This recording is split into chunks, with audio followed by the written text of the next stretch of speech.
Bene, direi che possiamo iniziare. Bene, buongiorno, benvenuti a tutti questa luminosa mattinata. Riprendiamo i lavori del festival. Io sono Gabriele Franchi, tra i promotori, vicepresidente di APIS, Associazione Amore per il Sapere, e questa mattina direi che, come già ieri sera, ma il tema sarà la bellezza. E non potevamo non iniziare che con un'opera d'arte dell'Istituto Andrea Zanzotto di Vittorio Veneto, che ringrazio. Quindi ricordo, la nostra mattinata funzionerà con una breve presentazione a discrezione dell'Istituto del suo progetto e poi un momento di discussione. Quindi prepariamoci, interloquiamo. Il bello del festival è incontrarsi. Il totale, questo è tassativo, sono 25 minuti, perché poi dobbiamo avviarci alle conclusioni che faremo in palestra. Bene, prego, a voi la parola. Grazie, sono contento anche perché abbiamo lavorato insieme ieri e quindi è bello rivedersi. Allora, una premessa da parte mia, prima di lasciare la parola a Cristina, una delle mie insegnanti. Purtroppo Gloria e Giovanna non potevano essere oggi qui con noi per presentare ulteriormente i loro lavori. Quello che mi preme dire è che come dirigente in questi anni ho avuto la percezione, la consapevolezza che una scuola deve lavorare verso il bene comune, deve scoprire che cos'è il bene comune, ed è fondamentale non solo l'aspetto organizzativo ma soprattutto conoscere i propri docenti, perché la ricchezza di una scuola sono i docenti, perché per parlare dei ragazzi occorre che i docenti siano conosciuti e siano valorizzati nelle loro potenzialità. Compito di un dirigente non è solo tracciare una strada, una traiettoria, ma guardare la realtà, capire con chi si sta lavorando, che cosa può fare, quali sono i talenti che un docente può sviluppare e incrementare, favorire queste doti. E naturalmente è quello che con errori ho cercato di fare e ho trovato un corpo docente vivo e che ha realizzato delle opere veramente significative e per me sorprendenti. Accenno ad un'altra cosa: io ritengo che la scuola sia un luogo di cultura, quindi innanzitutto un dirigente deve favorire e tracciare per ogni scuola quello che l'articolo 3 del decreto sull'autonomia, il 275, definisce identità culturale di una scuola. Per questo io da alcuni anni il primo collegio docenti inizio sempre con un atto di indirizzo che ha una coda formale collegata ai risultati che ci vogliamo proporre, ma anche che dà un punto di osservazione da cui affrontare un anno. E volevo proprio leggervi quell'atto di indirizzo che ho dato ai docenti, ma che anche inserisco nel diario personalizzato per ogni studente, quindi indirettamente a tutte le famiglie. Quest'anno ricordiamo i 1600 anni della fondazione di Venezia. Conosciamo le origini della Serenissima. Le genti di allora si rifugiarono nella laguna per fuggire alle devastazioni provocate dalle orde barbariche che posero termine all'impero romano d'Occidente. Nella solitudine, nel deserto di un ambiente inospitale, quelle genti con fede e coraggio hanno costruito una storia millenaria, di cui le pietre di Venezia sono testimonianza unica e ammirata nel mondo. Conoscere queste vicende e riflettere su esse è di aiuto a vivere con speranza il nostro presente segnato da altre solitudini e altri deserti. Dante, di cui si ricorda i 700 anni della morte, rievoca questa avventura umana, ricordando in queste terzine la febbrile attività dell'Arsenale di Venezia, una delle prime fabbriche del mondo. Il mio augurio è che questo festival diventi veramente un arsenale.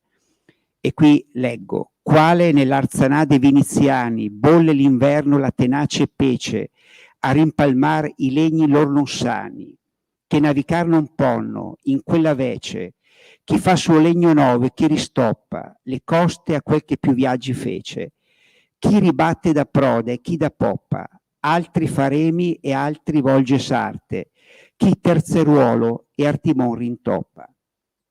E poi un pensiero a Zanzotto, anche Zanzotto, di cui ricorrono i 100 anni dalla nascita, esprime tutta la sua ammirazione per Venezia in questi versi: vera figura, vera natura, slanciata in raggi come un'aurora, che tutti quanti ci innamori, tuo fiato il vento, scirocco e bora, che desta brividi di vita eterna, signora d'oro che ci governa. Ah Venezia, ah Regina, ah Venusia. Bene, adesso a te Cristina la parola del lavoro e anche come l'incoraggiamento che io ho sempre dato nel momento in cui i nostri docenti affrontano delle tematiche di carattere culturale. Naturalmente non facciamo solo questo, facciamo anche altre cose, però questo ci piace.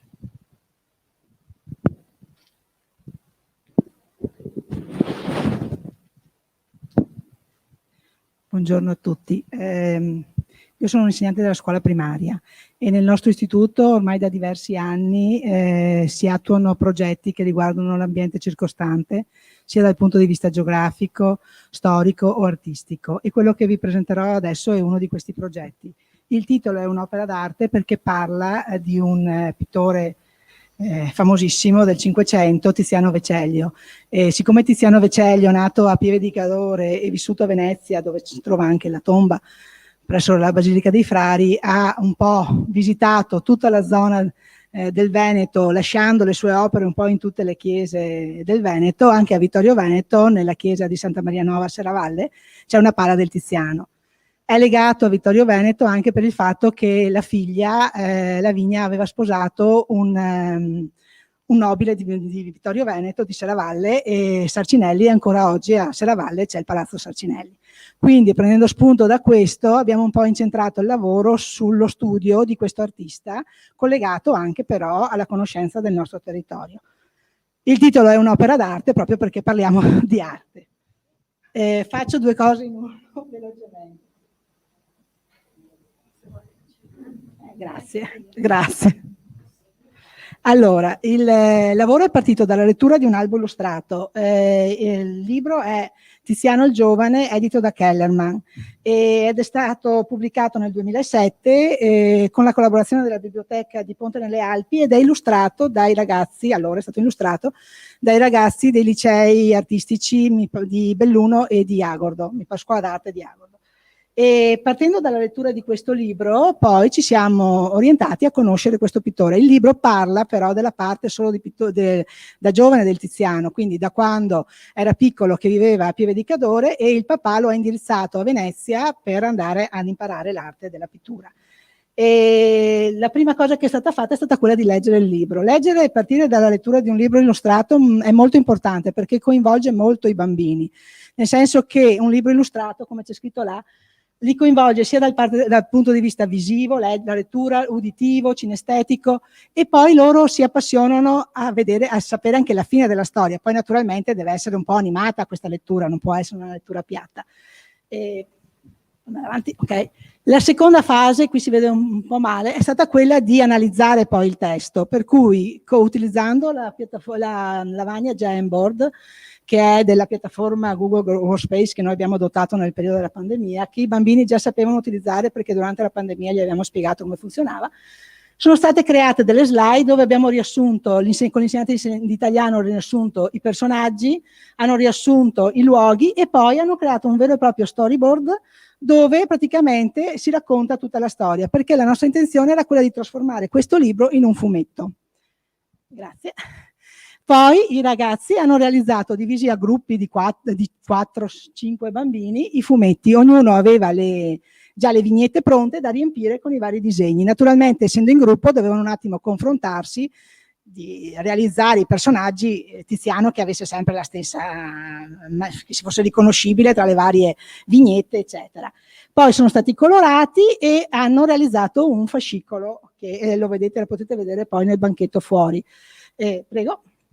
Le immagini poi dei ragazzi sono state fotografate, noi abbiamo una postazione mobile, di tecnologia mobile a scuola, abbiamo acquistato dei tablet, le fotografie fatte dai ragazzi poi sono state anche da loro sistemate, cioè hanno imparato ad usare l'applicazione, quella della fotografia, quindi a impostare il ritaglio, l'inclinazione, la luce e a controllare che si vedessero bene anche le parole del testo del fumetto.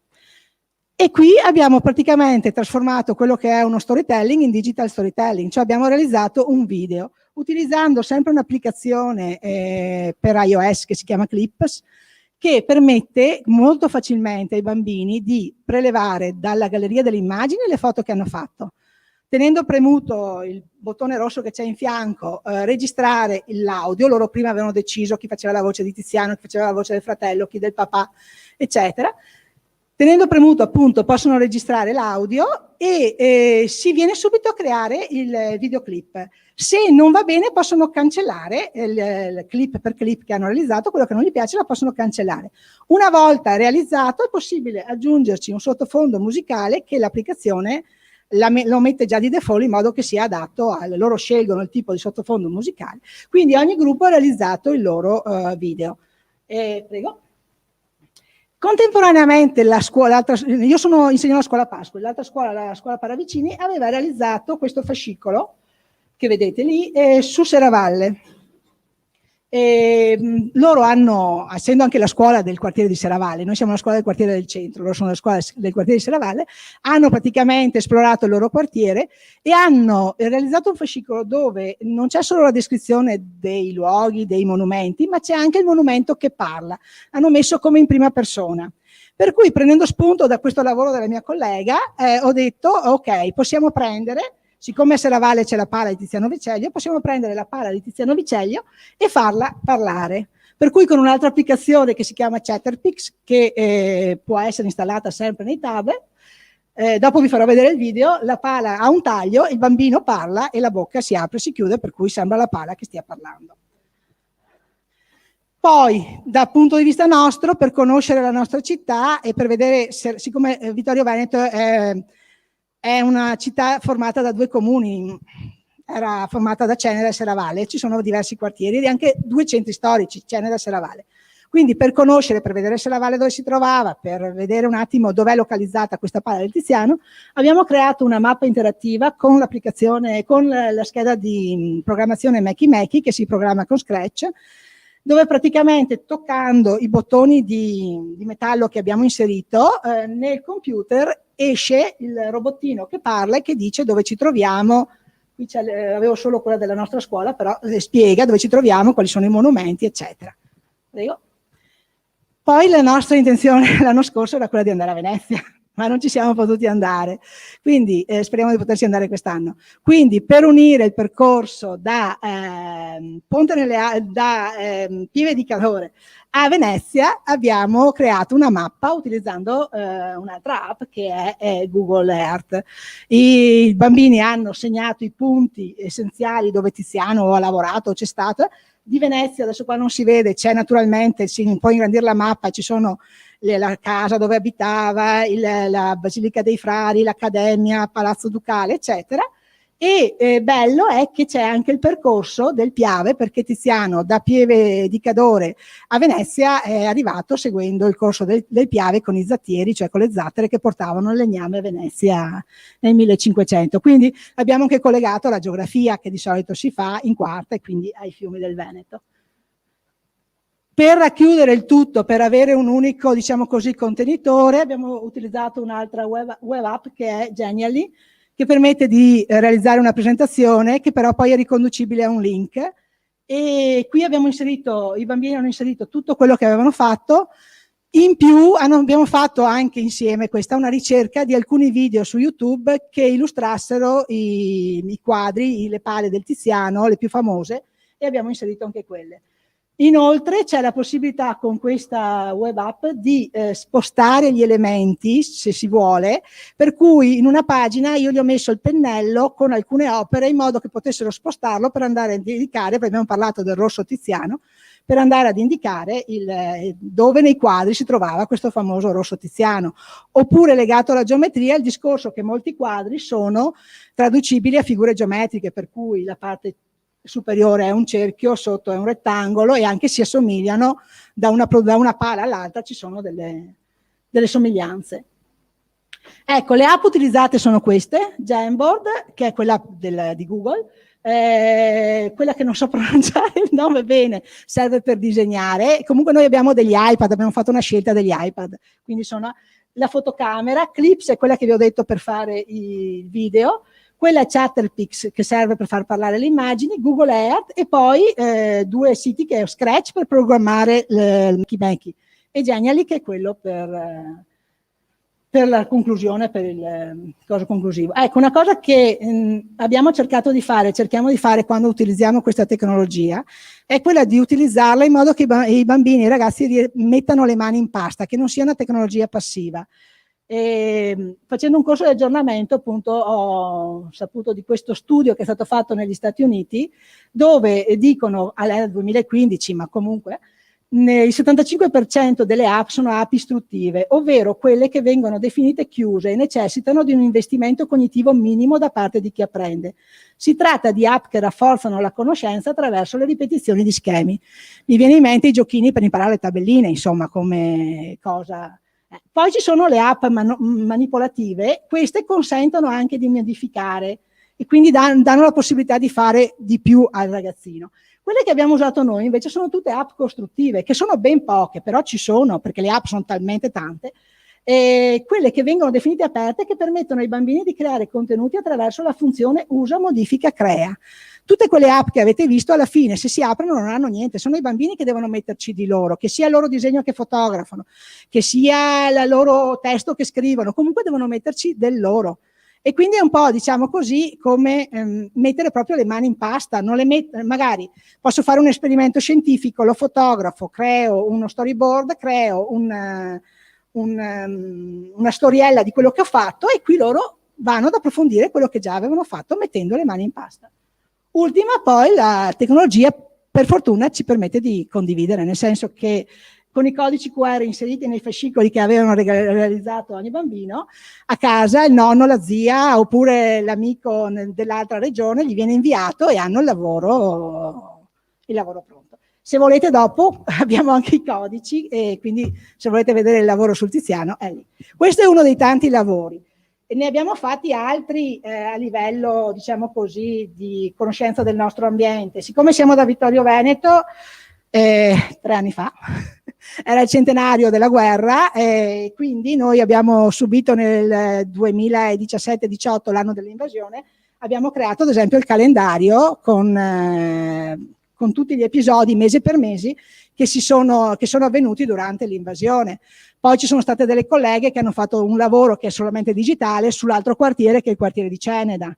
Una collega delle medie ha fatto anche la mappa della guerra, proprio è andata anche a recuperare le mappe nell'archivio storico, e quindi anche questo è un codice. Questo è quello che vi dicevo. Scusate, questo è quello che vi dicevo che parla il quadro. Sì. Parla del Tiziano. La mia è davvero una storia travagliata. Sono finita qui sull'altare del Duomo di Serravalle. Solo dopo 3 anni dalla mia realizzazione e una serie di dispute di ogni sorta, riguardanti colori e personaggi. Vuoi saperne di più? Per saperne di più c'è il fascicolo, poi nel sito si rimanda al fascicolo. Le dispute sono che come si chiamava di Serravalle, la confraternita, cosa che era, non voleva pagare alla fine, e siccome non voleva pagare, almeno sembra che al posto della nuvola ci doveva essere l'oro non c'è più, Tiziano ci ha dato un po' di grigio, che così sembra, cioè così lo so, dopo non vorrei dire una cosa sbagliata, ma così lo so. L'altro invece che facciamo vedere è Makey, intanto per capire come funziona il discorso della mappa interattiva.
Grazie. Grazie mille Cristina, grazie Eugenio. Abbiamo qualche minuto, per cui invito chi volesse fare domande. Prego.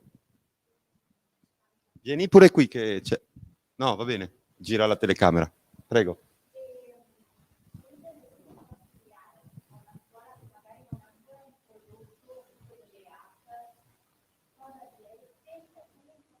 Attività perché sia proficua ma anche creativa, e di quel 2% di app creative che avete mappato, quali sono, oltre a quelle che ci avete indicato, altre buone app da suggerirci?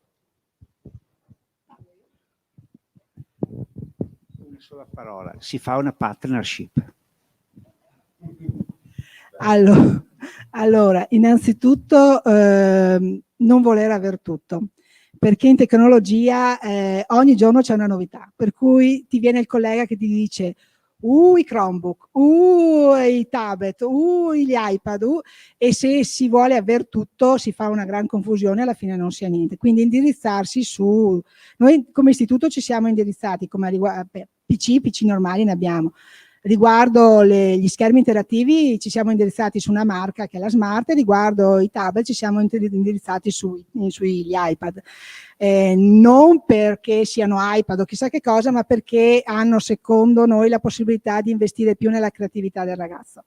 Per cui tutte quelle app che ci sono già negli iPad, tipo Keynote, Page, questa qui, Clips, anche Movie per fare altri un po' più da grandi forse, sono tutte app aperte dove loro possono lavorare.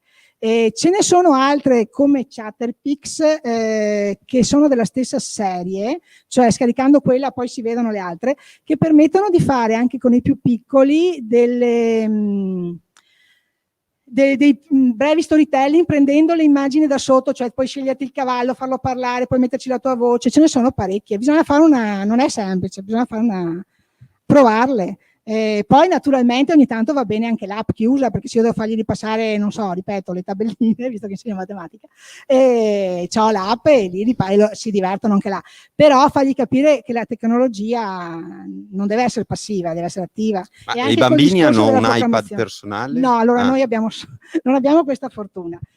Abbiamo una postazione nel mio plesso, abbiamo una postazione di 20 iPad che per il momento ci bastano, per cui li facciamo girare. Lavorate, fate sì, girare. cioè a turno girano per le classi. Certo. E poi all'interno abbiamo anche tutte quelle programmazioni, quelle app che riguardano la robotica, ad esempio, che adesso è una cosa che non ho detto. Tutte queste che ho usato, a parte Jamboard che è della Google e Google Earth, le altre si possono utilizzare senza connessione internet, e siccome noi non siamo molto fortunati come certe zone d'Italia, come chi è, ci sono delle zone del nostro plesso dove non prende, oppure deve usare il cellulare dell'insegnante che fa lo spot, poterli mandare anche, ad esempio, dislocati in zone diverse fuori in cortile a finirsi il video, perché sennò vengono disturbati dagli altri che parlano, è utile che siano app senza l'utilizzo di internet, sì. Insomma, dopo per caricare la musica sì, ma quello è un secondo momento. Abbiamo tempo per un'altra breve. Prego.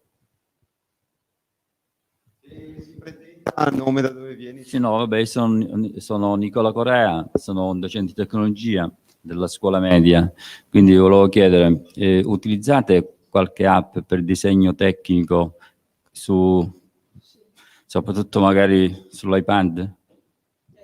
Sì, a parte GeoGebra che c'è, ma ce n'è un'altra che adesso non gliela faccio vedere dopo, se va bene. No, lo sai perché lo chiedo?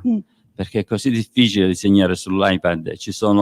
Ho visto alcune app, ma funzionano ben poco. Adesso sono riuscito finalmente, dopo un anno, ad attivare AutoCAD, quindi io penso che la soluzione ottimale sarebbe proprio questa applicazione, perché sì, noi siamo della primaria, quindi disegno geometrico sì, però si cerca di unire, ad esempio io ho fatto un lavoro e hanno fatto il disegno geometrico per insegnare ad utilizzare il compasso e la stecca, hanno fatto il disegno geometrico, l'hanno fotografato, poi inserita in quell'app là per il disegno, l'hanno colorato. Ma siete anche un istituto comprensivo? Sì, la scuola secondaria ha una postazione di iPad, però non penso che ancora si siano mossi sul discorso. Ok. Allora, come dicevo prima, molto dipende dalle risorse che abbiamo, quindi anche l'istituto fa degli investimenti proporzionati alle capacità dei docenti. Quindi ad esempio in questo caso noi avremo due nuovi docenti di tecnologia e probabilmente ho dato loro un mandato a lavorare in una certa direzione, ad esempio recupero manualità. Quindi vedremo anche nella misura in cui avranno lo spazio e il tempo di poter lavorare anche in questa direzione. No, lo dicevo anche perché AutoCAD è comunque un'applicazione che è nel pacchetto Education. Certo. Comunque penso che poi dopo eventualmente Cristina è disponibile e chi vuole la contattare anche per definire, come dico anche per altre scuole, se intendete sviluppare un progetto, la cosa più intelligente è sviluppare una partnership, una collaborazione efficace in modo tale che le buone pratiche si trasmettano e si arrivi al risultato. Coglierei questo invito perché è quello che ci ha fatto il ministro ieri. Creiamo partnership, creiamo sinergie tra il mondo della scuola, tra le scuole. Ecco, ringraziamo tanto quindi l'Istituto Zanzotto di Vittorio Veneto, Cristina e Eugenio, grazie mille, perché è un lavoro multidisciplinare, complesso, di protagonismo e appunto abbiamo detto la bellezza, passiamo dalle Alpi agli Appennini, con Scorci del Valtaro e Valceno dell'Istituto Carlo Emilio Gadda di Fornovo di Taro. Prego Donatella. Grazie. Margherita. Sì.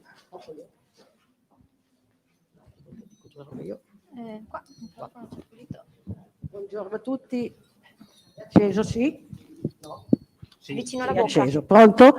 Scusate, la nostra performance si assomiglia per certi aspetti a quello che abbiamo visto, però la nostra scuola è una scuola secondaria superiore, è un polo, è situato nell'Appennino, tra l'Appennino Emiliano e l'Appennino Ligure, Fornovo di Taro. Questa cosa la dico perché da un certo punto di vista il tema del recupero del paesaggio, del territorio, cambiano i contenuti, assomigliano per certi aspetti. Il valore aggiunto quale può essere, che vi volevo sollecitare, è che è una scuola superiore, l'unica scuola superiore del territorio, per chi è vecchio come me, è un antico Ipsos, poi semmai se qualcuno vuol capire magari approfondiamo, e la grande questione lì è il rapporto col territorio, in particolare con le aziende del territorio. Infatti il nostro lavoro è anche un PCTO, e in particolare con l'azienda Dallara. Allora, io vi faccio, non vi posso fare la storia del Gadda, la trovate sul sito dell'istituto e la vedete. C'è un momento topico per il Gadda che è stata la possibilità di avere un finanziamento LTO, non so se qualcuno delle superiori mi segue, laboratori territoriali occupabilità, erano 750.000 euro a cui bisognava aggiungere soldi recuperati dalle aziende o dai territori per l'allestimento di laboratori territoriali. 58 scuole in Italia hanno avuto questi finanziamenti, credo che qualcuno sia anche presente. Allora io parto quindi dalla storia più recente e per dirvi dove siamo, anche come contesto, vi faccio vedere 3 minuti l'apertura dei laboratori all'avanguardia che abbiamo. La scuola, ripeto, ha un liceo quadriennale, liceo quinquennale, ragioneria, informatica e professionale. Prego.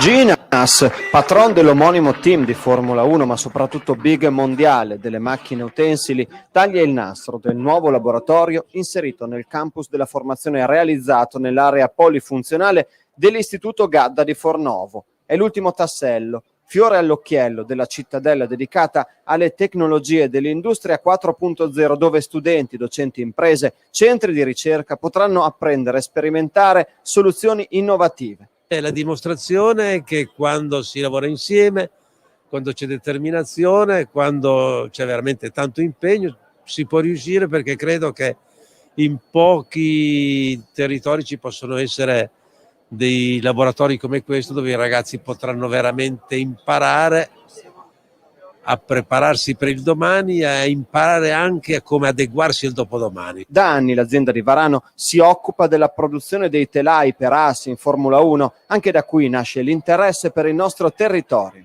We sell machine tools in Italy and we buy.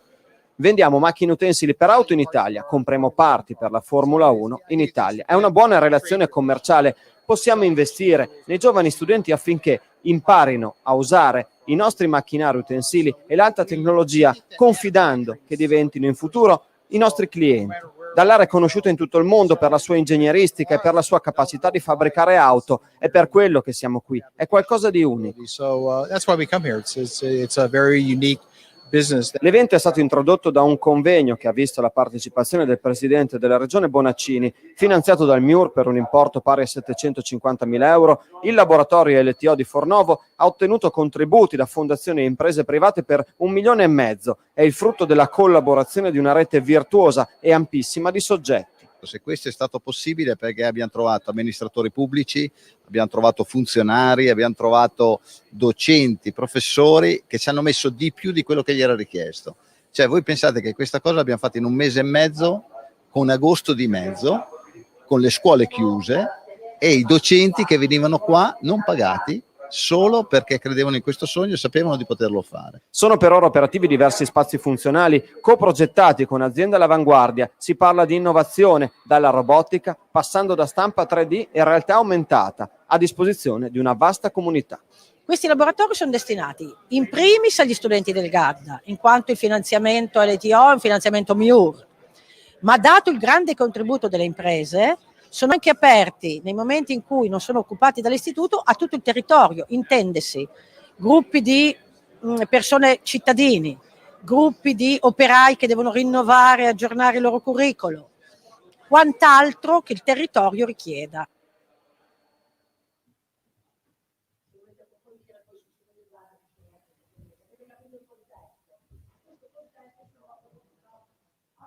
Qual è il modo più facile e veloce?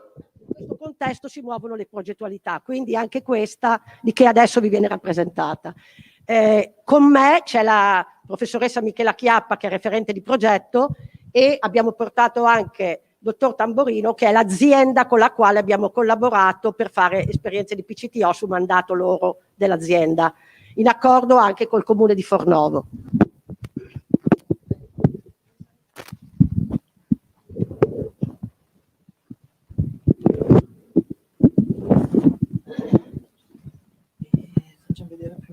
No, io penso uno dei pochi non docenti qui dentro, e farei vedere prima il video della...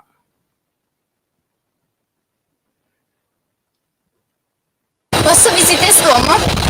Portare il Duomo, mi dispiace, ma è chiuso. Come può fare? Scarica l'applicazione FAR. Cos'è FAR? FAR è un'applicazione innovativa perché ha inserti di realtà aumentata e realtà virtuale. Volevamo insegnare ai ragazzi a costruire un progetto così tecnologico che avesse anche la grossa sfida di unire la storia alla tecnologia, il riuscire a raccontare la storia in maniera diversa e forse più accattivante per i ragazzi, e quindi portare lo strumento della tecnologia come un mezzo per raccontare la storia. Ho il piacere di illustrare un progetto importante che il GADDA ha messo a punto, un progetto che sta durando nel tempo, infatti è l'evoluzione di un'intuizione del 2016. Ci siamo incontrati così con l'azienda Infinito Design, che stava già ragionando su queste tematiche, e assieme è nata l'intuizione di offrire al territorio della Valle del Taro e del Ceno un servizio di rapporto col turista a 360 gradi, un territorio che si situa sul grande antico percorso della via Francigena. Così i ragazzi stessi che abitano questi territori molte volte in maniera inconsapevole imparano a conoscere il loro territorio e imparano anche a fare del loro territorio un'occasione di frutto, di offerta, perché no, magari anche di esperienza lavorativa, di investimento. Del progetto Scorci della Valtaro e della Valceno, l'indirizzo Amministrazione, Finanze e Marketing si è occupato principalmente di costituire un'impresa, ovvero costituzione di un'azienda funzionante, prendendo spunto dalla business idea per redigere un business plan, parte giuridica. Un obiettivo importante del progetto è stato quello di promuovere sui social il territorio attraverso la cultura, la storia, l'enogastronomia, l'economia, le feste popolari, per costruire un processo di simul impresa per far comprendere agli studenti come la promozione di un territorio possa avere un ritorno economico sul territorio stesso. Quest'anno nel percorso di PCT è stato svolto un progetto dal nome Scorci della Valtaro della Valceno. È stato un progetto interdisciplinare, possono essere italiano, inglese, oltre ad informatica e sistemi e reti, ma anche interdisciplinare per quanto riguarda gli indirizzi, come l'indirizzo amministrazione, finanze e marketing e scientifico. I ragazzi che hanno partecipato a questo progetto sono i ragazzi della classe terza B e indirizzo informatico. A loro è stato proposto di organizzare un sito dal titolo appunto Scorci della Valtaro della Valceno, che è il loro territorio di provenienza, con una serie di argomenti, dai castelli alle ristorazioni, alle pievi, all'aspetto anche ambientale. Questo è stato un progetto totalmente svolto a distanza dal punto di vista della formazione e in presenza dal punto di vista proprio della realizzazione poi pratica del sito stesso. Quest'anno abbiamo portato avanti un progetto di PCTO, di social media marketing per le aziende. Gli studenti attraverso questo progetto hanno imparato ad utilizzare in modo consapevole i social e hanno compreso che questi potenti strumenti di comunicazione possono essere utili se alla base c'è uno studio degli argomenti che si vogliono valorizzare, dei testi da scrivere, delle grafiche, delle illustrazioni da creare. Dopo essersi divisi in gruppi, gli alunni hanno iniziato a lavorare al piano editoriale, si sono occupati della stesura dei testi relativi, individuando ovviamente il linguaggio più adatto e il tono che dovevano utilizzare a seconda del target. Di pari passo hanno monitorato l'andamento dei post da noi pubblicati, analizzando le loro statistiche, in modo tale da valutare l'andamento della loro attività e di intervenire con le modifiche opportune in caso di necessità. È un'esperienza che sicuramente si può replicare anche negli anni a seguire. È caratterizzata inoltre dall'interdisciplinarietà, in quanto sono necessarie competenze afferenti a discipline diverse, tra cui italiano, matematica e statistica, informatica, disegno e grafica, le lingue straniere. È stata inoltre un'attività altamente inclusiva, in quanto tutti gli studenti, anche quelli con disabilità certificate, hanno contribuito in modo significativo alla riuscita del progetto stesso. Questo progetto ha un futuro, non intendiamo abbandonarlo, anzi siamo contenti di avere già in qualche modo molti spunti per continuare questo progetto di PCTO per il prossimo anno. Ci attendono ancora molte sfide, molti approfondimenti, il territorio è vasto, abbiamo appena iniziato questo lavoro di ricerca e crediamo anche che gli enti territoriali preposti saranno molto interessati con noi a questa impresa, per fare di questa impresa una impresa importante, di qualità, di valore, per il nostro istituto e per il territorio dove l'istituto risiede.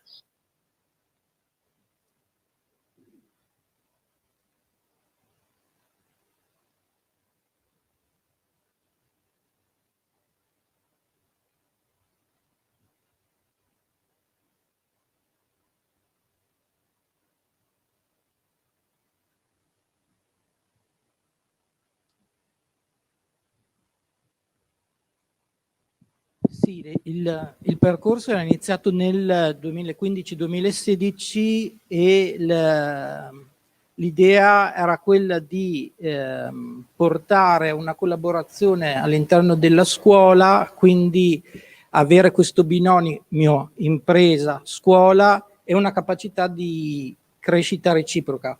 Per noi come impresa il nostro obiettivo era confrontarsi con i giovani. Noi siamo un'azienda che fa innovazione e quindi volevamo capire come gli smartphone, come tutta la tecnologia veniva utilizzata dai quindicenni. Per cui perché noi siamo andati a scuola era perché volevamo capire come le nuove generazioni utilizzavano e potevano utilizzare in futuro la tecnologia. E quindi ci eravamo posti volevamo proprio capire come collaborare. L'altra cosa era, possiamo avere una restituzione di un progetto sul territorio. E quindi ci eravamo posti delle domande. Poi la tecnologia farà avvicinare le ragazze e i ragazzi allo studio della storia.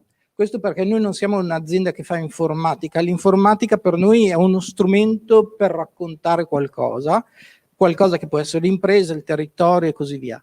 E la mia socia odia l'informatica e per lei è solo uno strumento per fare quello che gli interessa.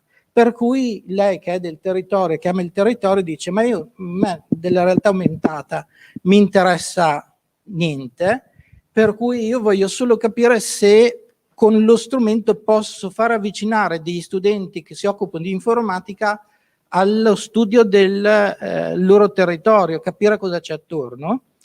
E abbiamo scoperto che poi gli studenti sono entrati per la prima volta in una biblioteca, hanno parlato con il sindaco dei territori, dei comuni coinvolti, hanno partecipato e quindi hanno lavorato e hanno imparato l'informatica, ma anche tutto quello che è attorno è quello che vengono chiamate soft skill, cioè competenze trasversali rispetto al core principale. L'altra domanda che ci eravamo posti era se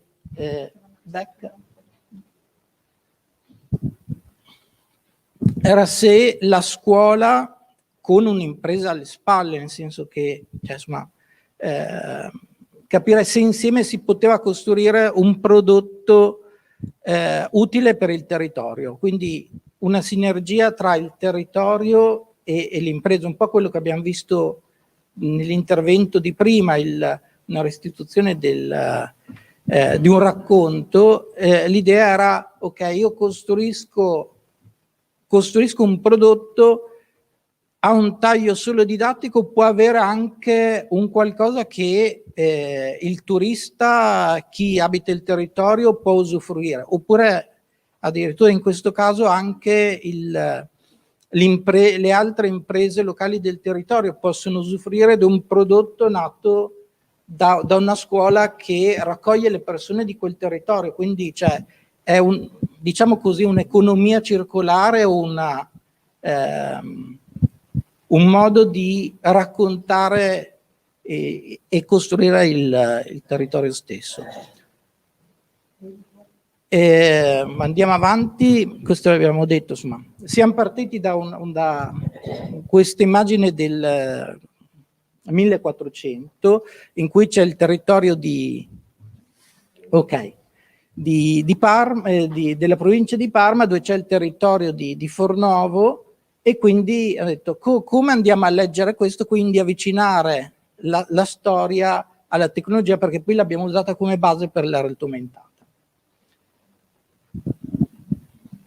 L'altra domanda: possono gli studenti di classi diverse lavorare insieme con un obiettivo comune? Quindi abbiamo messo insieme classi che provenivano dal liceo, dall'istituto, degli informatici, marketing, economia, e far capire loro che per un progetto complesso bisogna mettere insieme, far lavorare sinergicamente i ragazzi, perché un progetto ha bisogno di competenze diverse che devono essere prese in giro, e non ci può essere una persona che sa tutto.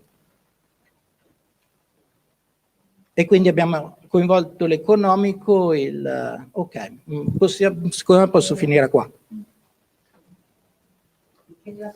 Sì, no, ma io non aggiungo nient'altro perché è già stato detto un po' tutto. Io insegno diritto e la mia collega che avete visto economia aziendale. Il pregio di questo progetto è sicuramente quello di poter utilizzare in maniera concreta una situazione reale e poter in qualche modo portare avanti le nostre discipline. Quindi attraverso questo progetto è stato possibile redigere un atto costitutivo, redigere uno statuto, un business plan, che normalmente sono argomenti particolarmente ostici, molto molto astratti e in qualche modo sfuggono ai ragazzi. In questo modo abbiamo dato una concretezza perché i ragazzi hanno lavorato su dei dati e su delle possibilità di attuazione certe. Ecco, tutto qua. Grazie mille, perché io penso che ci avete testimoniato un altro punto fondamentale del festival, un altro compito che ci vogliamo dare in questa prima edizione per il lavoro che segue, cioè una sinergia con il mondo dell'impresa. La scuola deve aprirsi, deve incontrare i bisogni del mondo del lavoro, ma anche il mondo del lavoro deve imparare a entrare nelle classi. Infatti io avrei una domanda, cioè come avete fatto? Voi siete come professionisti, siete entrati nelle classi, avete lavorato con i ragazzi, se ci abbiamo qualche minuto. Sì, noi, la mia socia è del territorio, ha fatto le scuole elementari, medie, i nonni abitavano in quella zona, quindi è innamorata di quel territorio e ha cercato la collaborazione con la scuola. Dopodiché, insomma, abbiamo bussato e ci è stato aperto. Quindi siete voi a essere andati alla scuola. Questo è miracoloso, bellissimo. Quindi aprirei a domande. Sì, prego.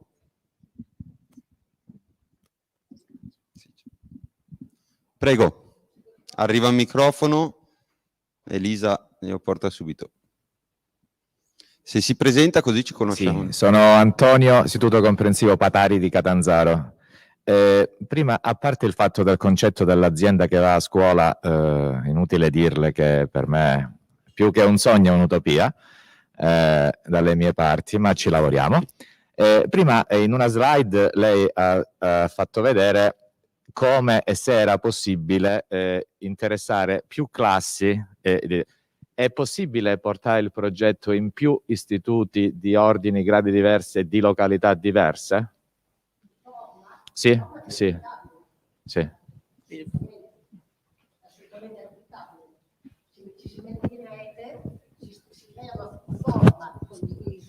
Sì, sempre succede così, almeno per le superiori si succede spesso. Una scuola partorisce un modello, adesso io ho in mente il Palio K di Bergamo, per noi, ecco, per altre cose, si mette giù un format, si aderisce in rete, in conferenza dei servizi, poi il format può procedere. Evidentemente non sarà la Valle Taroceno, sarà il Vesuvio, sarà, non so, i Fori Romani, ma è uguale, sì, assolutamente. È replicabilissimo. Secondo me la DAD ha aiutato tantissimo. Tanti danni, però secondo me ha avuto anche dei fortissimi pregi, che è il fatto quello di cambiare la mentalità un po' dei docenti, di tutto il mondo della scuola, per cui se volete, tra virgolette, adesso una mano, non mi devo spostare in Calabria a raccontare il mio progetto, ma insomma ci metto 2 ore per fare un racconto di 2 ore. Cioè, No, anche perché, e questo è un tema di cui discutevamo, imparare un utilizzo della tecnologia non come fine, come mezzo, e quindi anche per renderci più vicini, no?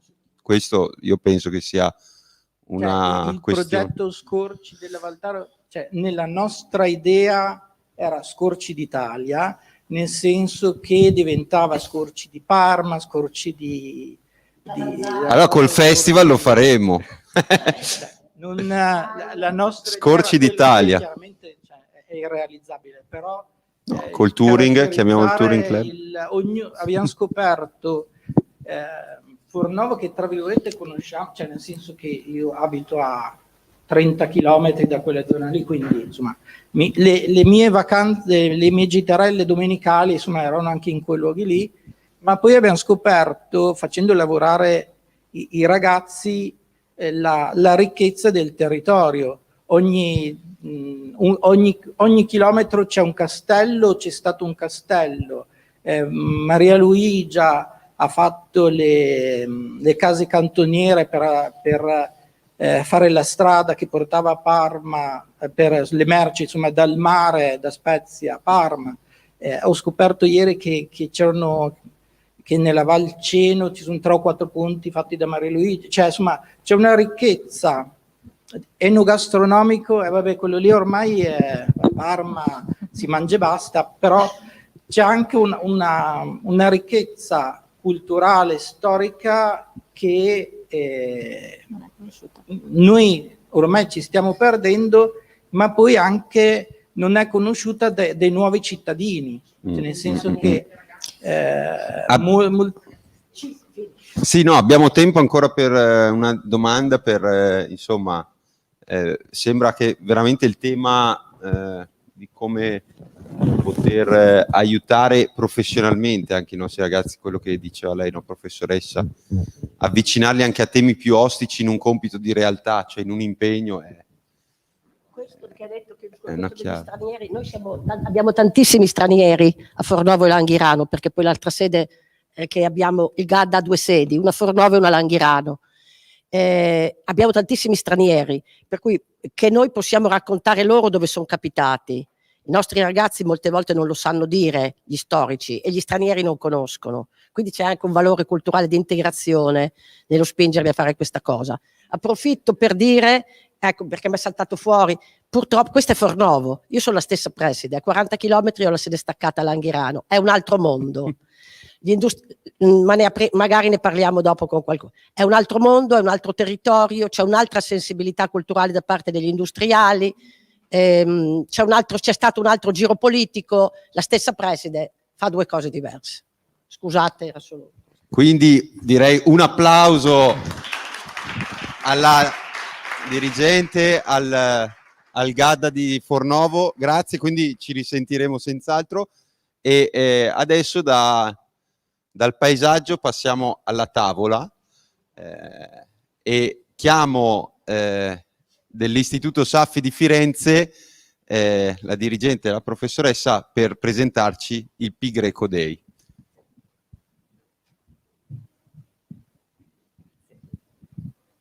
Lei mi dice.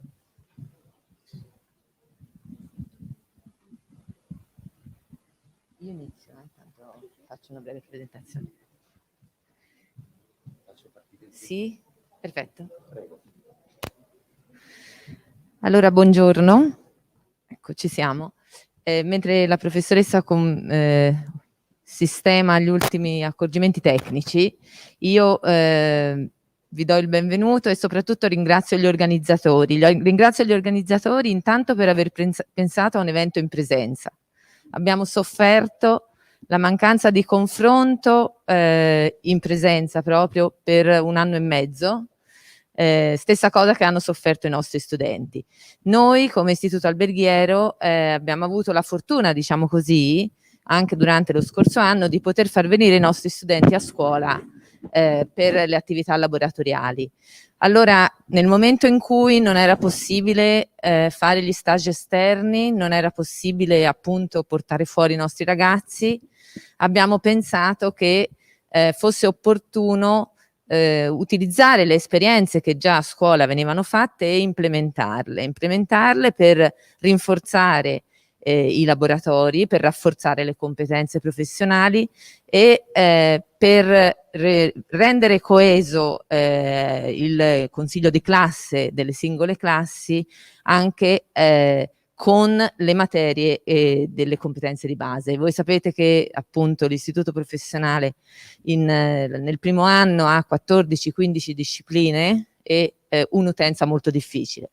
Utenza molto difficile che viene non certo per studiare l'italiano e la matematica, per esempio.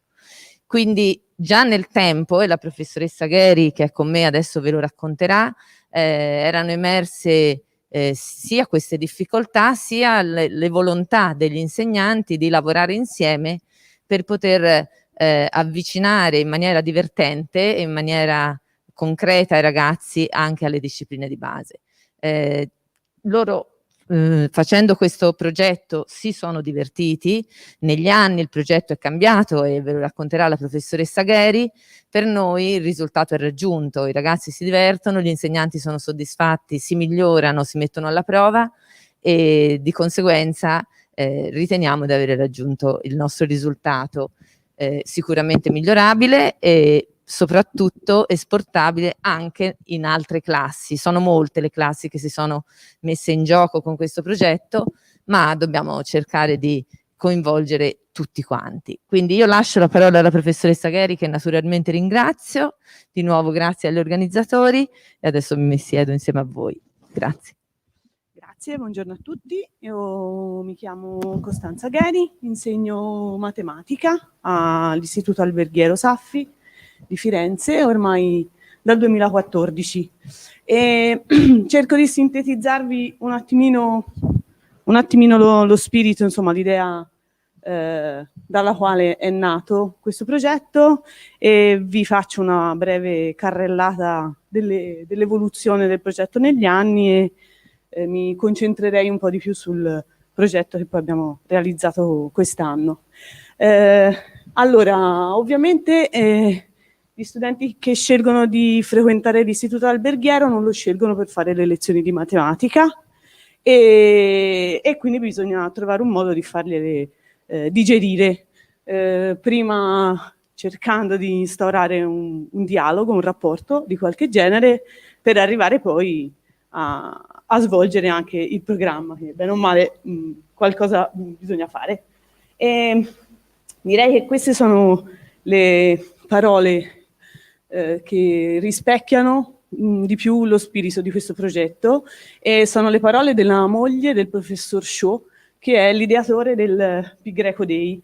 Pi Greco Day nasce nel 1988 in America e il professor Shaw era il direttore dell'Exploratorium di San Francisco e lui amava aiutare le persone a realizzare di essere capaci e a capire di poter essere coinvolte in settori del pensiero umano che pensavano essergli preclusi.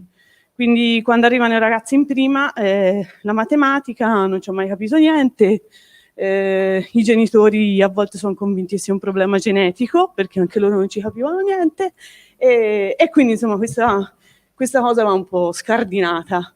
Pi Greco Day festeggia, diciamo, la giornata di Pi Greco, che si celebra il 14 di marzo, perché nei paesi anglosassoni il mese viene anteposto al giorno, e quindi il 14 di marzo diventa 3 e 14.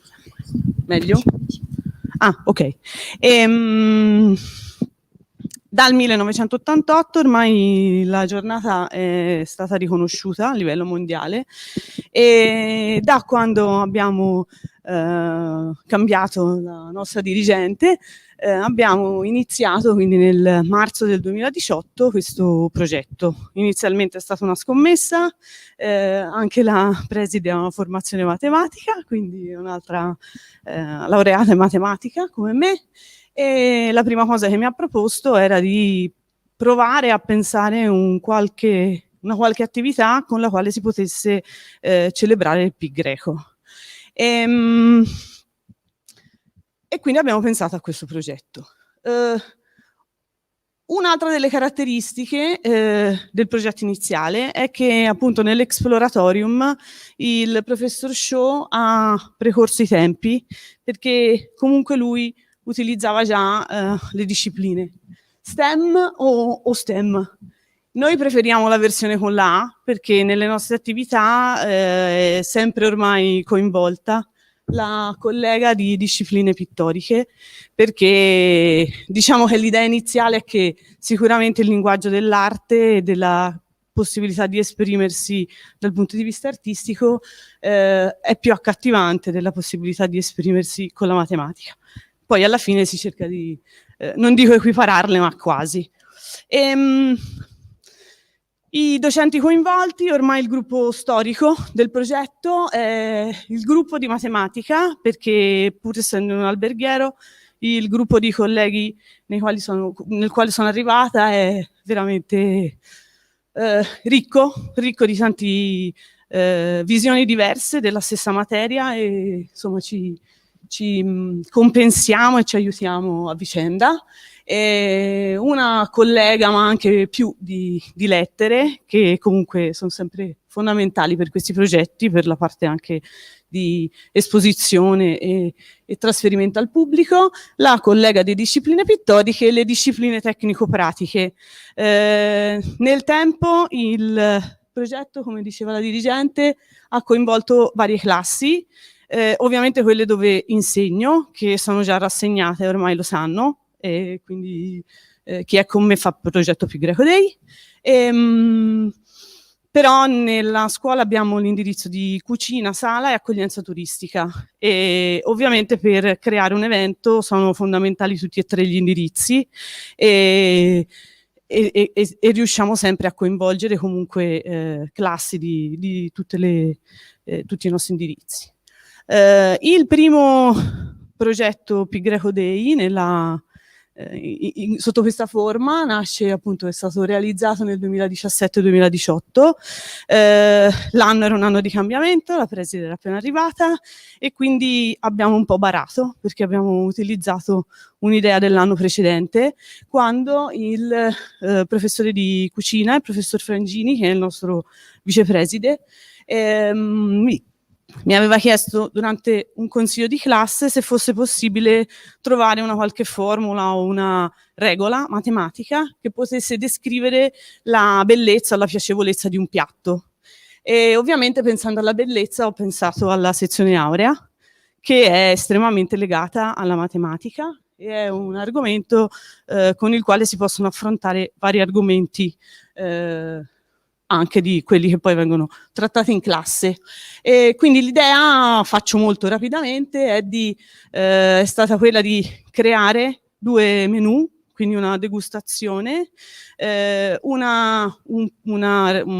un piatto, un menù realizzato con le dosi tradizionali e un menù realizzato in modo che le dosi degli ingredienti fossero fra loro in rapporto aureo. Non sto a entrare nei tecnicismi, la sezione aurea non è altro che una relazione fra dei segmenti che poi si possono tradurre in una divisione, in un rapporto, in una proporzione. Questa prima degustazione è finita in pareggio, nel senso che agli ospiti è stato proposto un questionario nel quale potevano esprimere il proprio parere su quale fosse il piatto che gradivano di più, sia come gusto, sia come impiattamento, perché ovviamente, pur essendo un istituto professionale, i poveri fanciulli hanno preso la riga e il compasso e si sono messi lì a disegnare. E quindi, per fare anche l'impiattamento, insomma, si sono ingegnati. Quindi il secondo anno, che poi era il primo anno del progetto Pi Greco Day in quanto tale, abbiamo realizzato un evento vero e proprio il 14 di marzo. E in queste immagini ho messo l'allestimento della sala, che di solito è a cura della classe di accoglienza turistica, e quindi vedete che il tableau dei tavoli era un piano cartesiano. Il menù era una grande equazione stampata su un nastro di Möbius. Poi tanto semmai le domande me le fate dopo.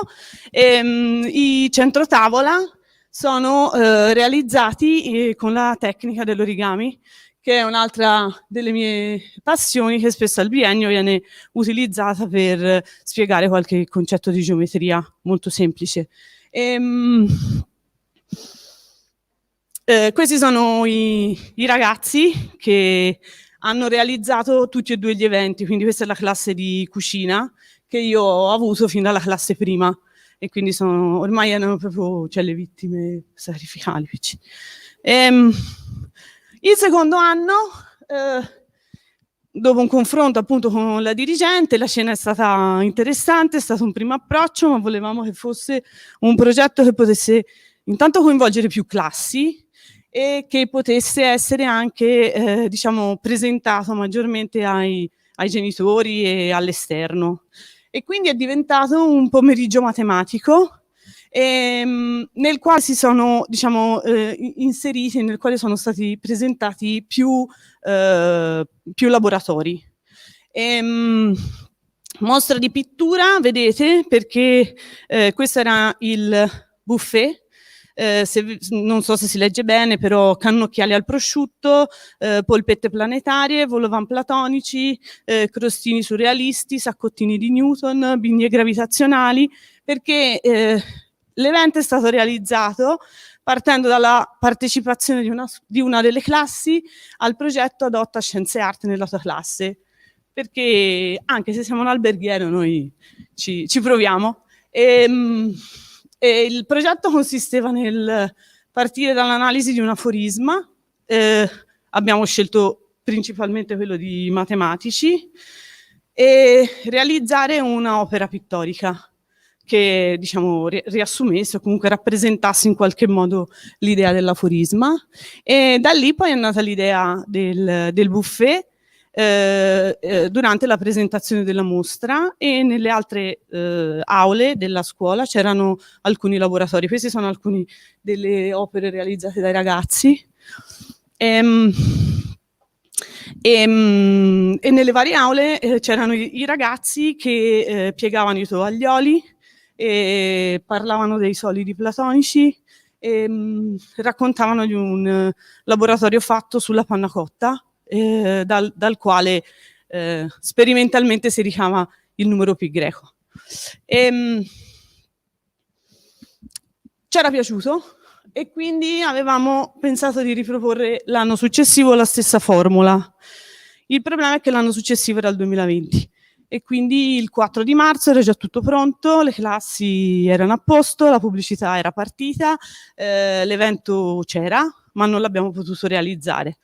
E i ragazzi però avevano lavorato e avevano lavorato tanto, perché avevamo fatto davvero tanti progetti, e quindi abbiamo utilizzato la didattica digitale.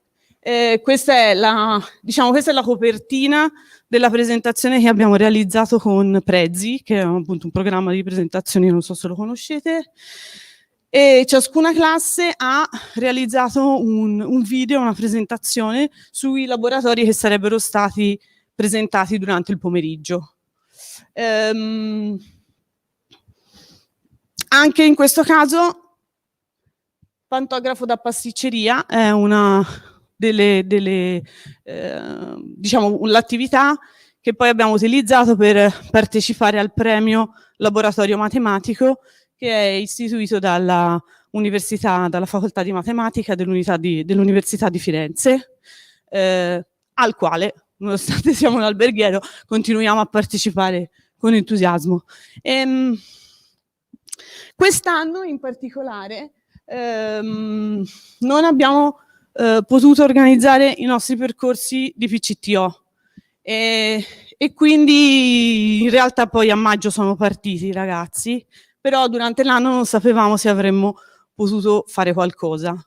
E quindi il progetto Pi Greco Day di quest'anno ha messo insieme diversi dei progetti che abbiamo attivato. Il nostro bar didattico, quindi dentro la scuola c'è un bar al quale fanno servizio i ragazzi del triennio. Packaging è un progetto che abbiamo realizzato con la mia classe di accoglienza turistica, e etichette e menù, proprio perché essendo in un alberghiero i ragazzi insomma devono essere in grado di comporre delle etichette e di fare un menù in maniera adeguata. Questo è il progetto appunto di quest'anno. Quest'anno avevo una quinta sala e una terza accoglienza. La quinta sala, siccome come avete visto insomma i progetti erano molto dedicati alla parte della cucina, e quest'anno avevo la quinta E quindi ci siamo spostati nel mondo del cocktail. Il collega di sala è quello che è un po' più vittima degli altri quando faccio il pi greco, ormai lo sa che è suo l'evento, e quindi mi ha guardato rassegnato e mi ha detto volevo riuscire a non farlo quest'anno perché veramente pensavamo di non farcela. Non ho trovato le parole per dire alla preside che non ci sarei riuscita e quindi abbiamo inventato questa cosa. Questa era la presentazione che hanno utilizzato i ragazzi e quest'anno siamo sempre vicini alla sezione aurea, però per i cocktail abbiamo approfondito i numeri di Fibonacci. Quindi i ragazzi della quinta sala hanno realizzato dei cocktail analcolici utilizzando nelle dosi i primi numeri della successione di Fibonacci, quindi 1, 1, 2, 3, 5, perché la successione molto semplicemente funziona in modo che un numero sia la somma dei due precedenti, partendo da una coppia di 1. I ragazzi si sono divertiti perché comunque hanno potuto utilizzare i progetti che avevamo già avviato, quindi la classe terza accoglienza si è occupata della sponsorizzazione dell'evento e della creazione del packaging e hanno creato i packaging di tutti gli eventi interni della scuola di quest'anno. Packaging inteso appunto come confezioni, ma anche come capacità di creare un'etichetta o una pubblicizzazione interessante, per cui hanno subito una lezione in compresenza con me, la collega di italiano e la collega di discipline pittoriche sulla simmetria in matematica, in letteratura e in arte. Questi sono gli esempi dei menù realizzati dai ragazzi di quinta, quindi questa era la bar list praticamente. Questa è la locandina dell'evento di quest'anno, perché purtroppo abbiamo dovuto adeguarci ai problemi che comunque erano presenti a causa della pandemia, quindi non avremmo potuto realizzare il laboratorio pomeridiano, non avremmo potuto realizzare una cena, un pranzo evento. Abbiamo realizzato una confezione per i cocktail da asporto, visto che l'unica possibilità era l'asporto. Queste sono le confezioni.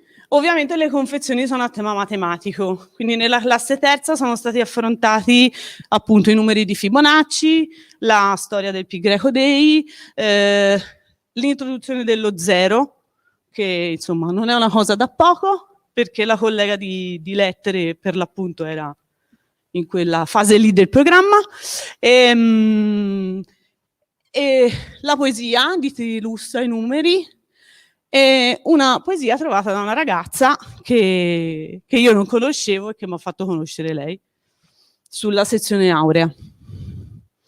Questi sono i ragazzi al lavoro e questo è l'evento, diciamo che nel pomeriggio per i docenti della classe è stato organizzato, diciamo, la presentazione del lavoro svolto e quindi i consigli di classe a piccoli gruppi, perché non potevamo invitarli tutti insieme, 4-5 persone a pomeriggio venivano ricevute dai ragazzi che presentavano il loro progetto. Questi sono i ragazzi di terza, più piccoli, di accoglienza, che presentavano appunto tutte le confezioni. I docenti. Questo è il nostro, si vede un po', il nostro bar didattico interno alla scuola, dove è avvenuto l'evento della mattina. La cosa veramente piacevole di questa settimana, perché ovviamente ci siamo spinti oltre da non volerlo fare, è diventato un evento di una settimana. La cosa più bella è stata vedere i ragazzi sorridenti.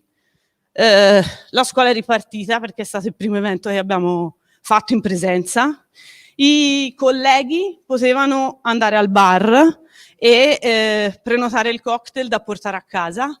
Gli è stato chiesto di postarci la foto del cocktail rigenerato e hanno risposto tutti. Quindi si sono divertiti e c'è stata una bella risposta. Camilla la seconda è una storiellina che ce la faccio a raccontarvi. È un ragazzo molto bravo della nostra quinta che aveva partecipato a un contest lo scorso anno sulla reinterpretazione del cocktail Negroni, e il conte Negroni si chiamava Camillo. Era entrato in finale, ma alla finale non si è potuta disputare.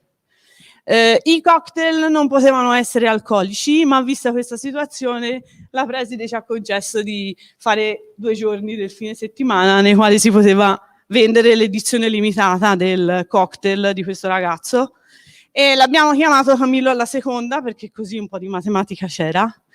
E la storia di questo cocktail è che poverino era rimasto scottato dal non aver potuto partecipare alla finale e quindi si è reinventato in questa veste. La cosa molto divertente perché ci siamo, diciamo, anche adoperati per poterlo consegnare, perché se vedete il cocktail è composto dalla base alcolica, che è la parte trasparente 1 e 2, questa parte qui veniva diciamo consegnata nella bottiglietta, e poi c'è una parte di un infuso di ibisco, quindi la parte colorata, rossa, che abbiamo inserito in una busta col sottovuoto, e quando si versa sulla confezione, vedete, rimane in sospensione. E quindi il ragazzo aveva preparato appunto un video nel quale si vedeva questa preparazione. Queste sono un po', ecco, è questa qua, questa bustina qui, nella quale c'era. E queste sono le confezioni, diciamo, le foto dei docenti. E niente, un po' di conclusioni. Ovviamente negli anni ha permesso a molti studenti di migliorare il rapporto con la matematica, ha rafforzato le competenze professionali e le soft skills, perché comunque i ragazzi si sono messi di fronte a un pubblico, hanno dovuto spiegare cosa hanno fatto, si sono impegnati, ha sviluppato il senso di appartenenza e ha determinato il confronto fra i docenti. E le conclusioni sono una frase della mia alunna che ha portato questo progetto come progetto di PCTO all'esame, che ha detto che ha scelto di portare l'esperienza del Pi Greco Week perché è un progetto che prevede di mettersi in gioco, e quindi l'obiettivo è raggiunto.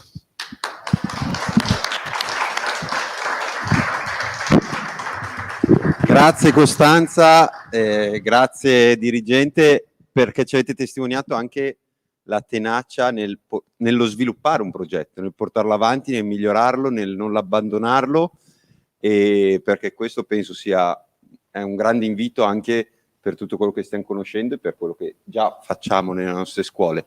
Grazie, l'innovazione è un lavoro lungo, è anche una maratona, non è solo un 100 metri.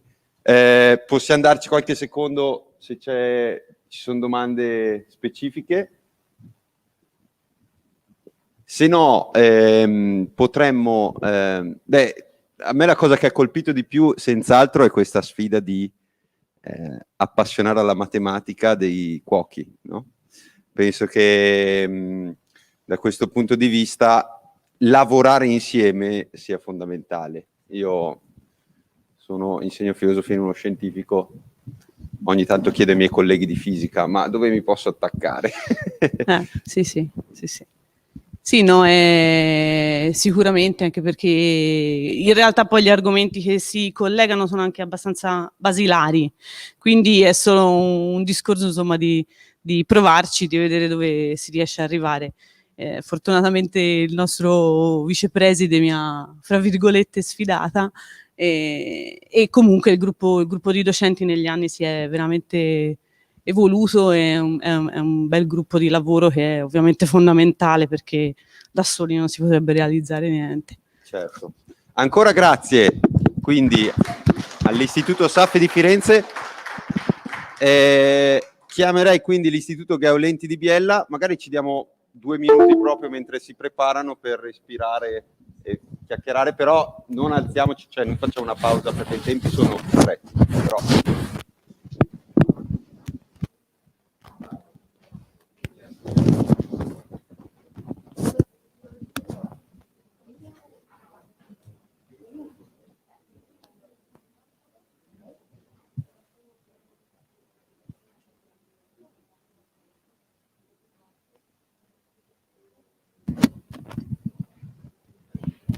It's a guy.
Bene, il timer è qua.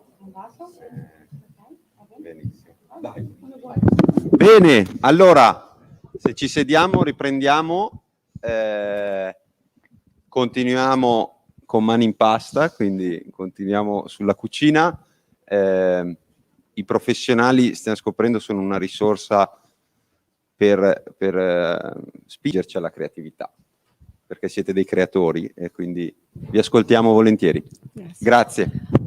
Allora, buongiorno a tutti, sono Roberta Vioglio, rappresento l'Istituto Gaia Aulenti di Biella e nel particolare la sede staccata di Mosso, che accoglie un istituto alberghiero di cui sono vicepreside, referente di sede. Mani in Pasta è un progetto che nasce nella nostra sede. Lavorare in un istituto, in una sede staccata, in un paese piccolo, perché Mosso è un paese piccolo, credete, è una sfida, perché bisogna competere continuamente con il fatto che a Biella, la provincia, Biella viene vista come la città grande, come l'offerta migliore, più competitiva, e invece dobbiamo continuamente dimostrare ai ragazzi, alle famiglie, alle scuole medie, che si può fare una buona didattica anche nel piccolo, quindi anche in una scuola in cui ci sono solo 9 classi. E Mosso è così. Io lavoro a Mosso da tanto tempo e credete, quella che respiro a Mosso è una bella energia, è la forza di una squadra di insegnanti che ha voglia di lavorare e che ha voglia di mettersi in gioco sempre. È un po' in questa filosofia che il professor Bozzone Stefano, che è qua con me, docente di enogastronomia, mi propone 3 anni fa un progetto, Mani in Pasta. Mani in Pasta nasce come progetto sull'inclusione, un progetto che vuole portare una didattica laboratoriale ad essere una didattica inclusiva. Inclusiva perché? Perché nel nostro istituto ci sono diversi ragazzi diversamente abili che hanno ognuno le proprie caratteristiche, ognuno i propri problemi, e quindi il portare l'inclusione, la voglia di far partecipare i ragazzi, di non escluderli, come diceva il ministro ieri, anche in laboratorio, mi è sembrata un'idea davvero, davvero importante. Per cui abbiamo cominciato a lavorare in questo modo, a lavorare pensando di, attraverso anche il lavoro dei docenti di sostegno, a lavorare studiando i nostri ragazzi, cercando di capire quelli che erano le loro potenzialità, le loro capacità magari più pratiche o più organizzative, e quindi partendo da quello che i nostri ragazzi diversamente abili sapevano fare meglio, misurarli e portarli in laboratorio a lavorare con i ragazzi invece normodotati. Includere in classe forse è più scontato, è più facile, c'è il docente di sostegno, c'è comunque tutto un lavoro, passatemi il termine, un po' più tranquillo, i banchi, la situazione della classe, i ragazzi seduti ai loro posti. Lavorare invece in modo inclusivo all'interno di un laboratorio di cucina, vi parlerà poi il professore, è un pochettino più difficile. I ragazzi all'interno del laboratorio di cucina proiettano quelle che sono le loro capacità, fanno emergere forse il meglio di loro. E non parlo solo dei ragazzi, chiedo scusa, diversamente abili, anche i ragazzi normodotati che lavorano insieme comprendono e capiscono che bisogna cooperare, bisogna lavorare. È un valore aggiunto il laboratorio, lo sa chi lavora come noi negli istituti alberghieri, perché ti permette di vedere sotto un'altra ottica il ragazzo. Il ragazzo acquista autostima, forza, capacità, interagisce con i compagni e sicuramente dà il meglio di sé in un contesto che è un contesto forse più immediato, più legato a quello che è il desiderio che ha in lui di fare. Adesso io passerei la parola al professore che vi racconta un po' la storia di questo progetto, di come è nato e di come si è evoluto. Ti passo.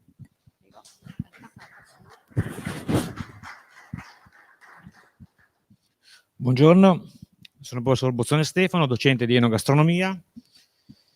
Il progetto Mani in Pasta è nato nel 2018 così come sfida e forse come una sfida anche personale, nel senso che ho sempre avuto a cuore i ragazzi diversamente abili.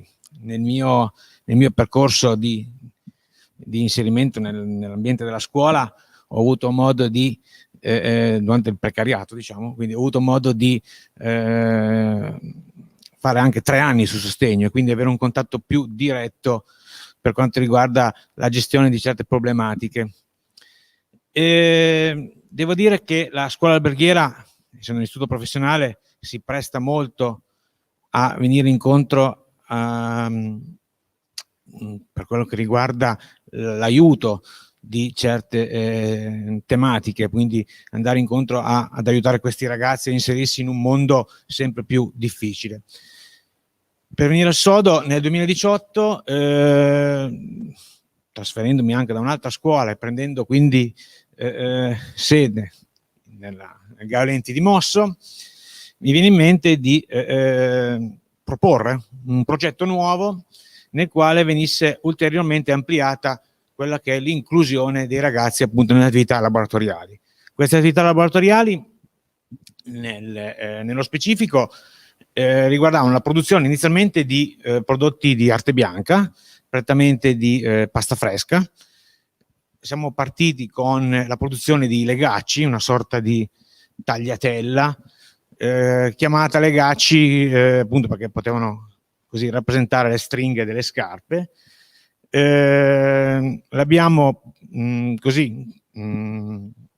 come dire, associati ai legacci di Fra Dolcino, oltretutto un personaggio storico che ha vissuto nei nostri territori. Questo è stato il primo progetto iniziale per capire se poteva avere un riscontro positivo nella nostra didattica.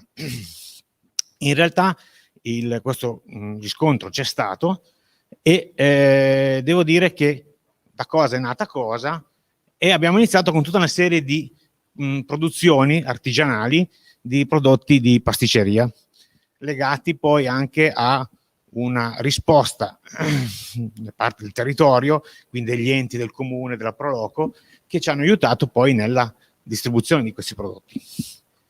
Se non altro, la situazione pandemica che tutti quanti ben conosciamo, negli ultimi 2 anni, paradossalmente, nella nostra tipologia di istituto, essendo prettamente basato sull'attività di laboratorio, appunto, paradossalmente, anziché tenere i ragazzi a casa, e fortunatamente devo dire, io non ho mai perso nessuna, anzi, in modo proporzionale ho fatto più didattica rispetto perché non ho mai perso nessuna ora di lezione in laboratorio. Quest'anno ho iniziato, cioè lo scorso anno, perché adesso quest'anno è il prossimo, che inizieremo la settimana prossima, 2020-2021 ho iniziato con una classe prima, nella quale ho avuto il piacere di avere 2 personaggi, li chiamo così, molto molto simpatici, però legati ovviamente da problemi di disabilità, un ragazzo con problemi di Down, un altro ragazzo con problemi di aiutami Roberta, con un handicap cognitivo decisamente importante, ecco, diciamo. Scusate, mi sono fermato, mi sono incartato un attimo. E questi 2 ragazzi, tra di loro è nata da subito una grossa amicizia, però contestualmente anche una forte rivalità, una sana rivalità comunque. Tant'è vero che con il collega di sala si è pensato, durante le attività pratiche, di separarli, di dividerli, perché appunto c'era a volte qualche problema di astio, o comunque, vabbè, si beccavano tra di loro.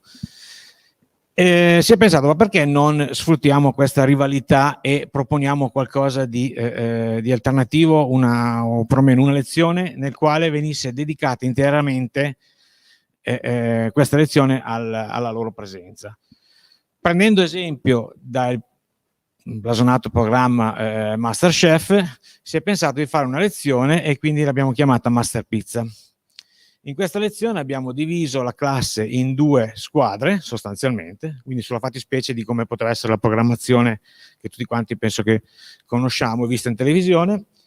In queste 2 squadre, con tanto di abbigliamento dedicato, e quindi abbiamo fatto, io personalmente ho fatto i grembiuli con le loro scritte, con il logo Master Pizza, ovviamente capitanate da loro 2, loro dovevano produrre una pizza in un determinato tempo ben specifico. Questa pizza poi dopo c'è stato anche l'aspetto goliardico e comunque anche godereccio, nel senso che a termine della produzione abbiamo anche avuto modo di degustarla, valutarla, e poi c'è stata una grossa festa finale con premiazione e quant'altro. Quindi questo si è visto come il gruppo classe era comunque ogni sezione lavorava e gravitava intorno alla figura dello chef, e quindi del responsabile. Quindi in questo caso una squadra da Joele, una squadra da Samed. Oltre a questo, perché poi non ci siamo fermati qui, e avremo anche altri progetti che adesso poi vi spiegherò nello specifico. Oltre a questo abbiamo forse abbiamo così, mi sento di dire, anticipato un attimino quello che potrebbe essere la politica di marketing dell'Agida, nel senso che l'Agida ha proposto, tutti quanti sappiamo, una tipologia di 3 tipi. Mi sentite? Ok. L'Agida ha proposto una tipologia di 3 tipi di gelati, e quindi associandoli all'inferno, al purgatorio e scusa, non sono abituato a parlare al microfono. Dicevo, una tipologia di 3 tipi di gelati paradiso, purgatorio e inferno. Noi abbiamo voluto cercare di simulare questa cosa qua, ovviamente non possiamo produrre gelati, però abbiamo fatto una linea di biscotti dedicata appunto a Dante. Adesso Roberta, se vuoi aggiungere qualcosa tu. Io aggiungo solo che non è facile insegnare italiano in un istituto professionale e soprattutto carpire l'attenzione dei ragazzi e sensibilizzarli a quello che è la vita e l'importanza di un autore come Dante Alighieri.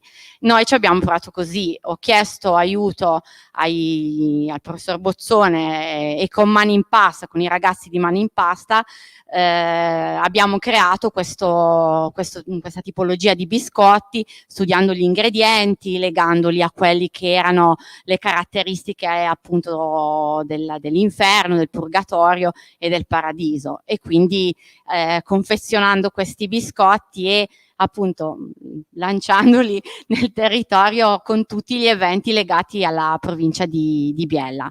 Io vi lascerei un video in cui vi raccontiamo attraverso le immagini quello che vi abbiamo spiegato fino adesso.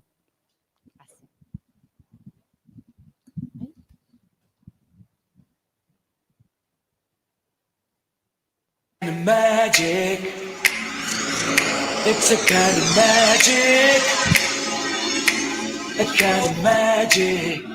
One dream, one soul, one prize, one golden glance of what should be.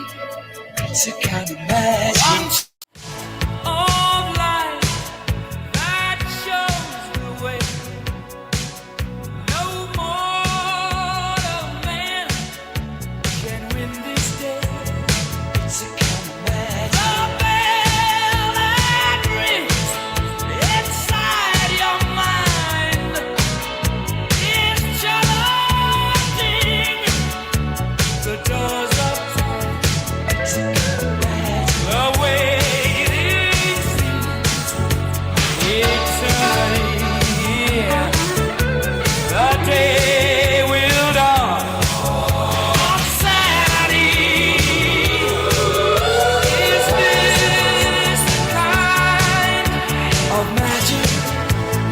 It's a kind of magic. There can be only one.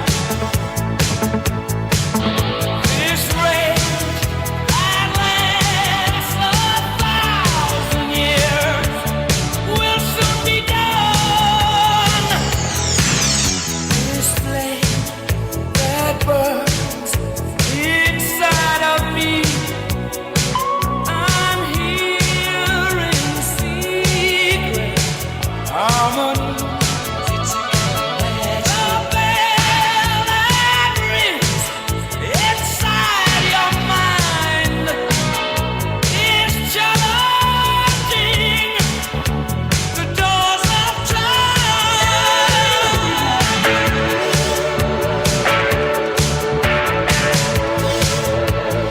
It's a kind of magic.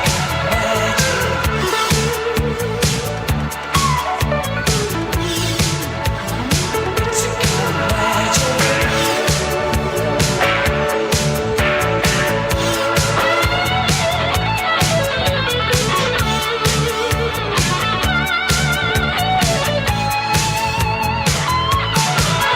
This rage that lasts 1,000 years will soon be done. This is a kind of magic. There can be only one. This rage that lasts 1,000 years will soon be done.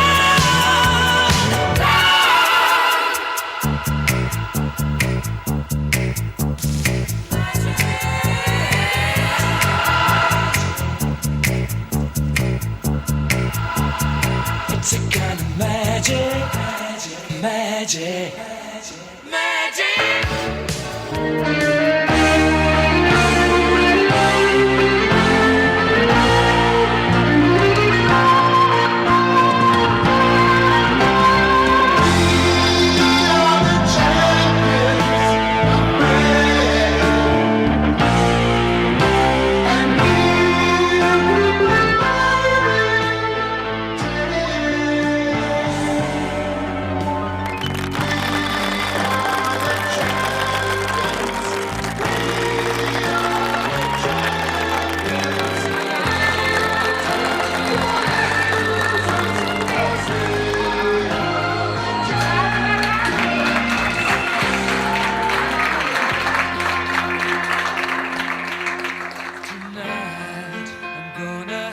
myself a real good time. I feel alive, and the world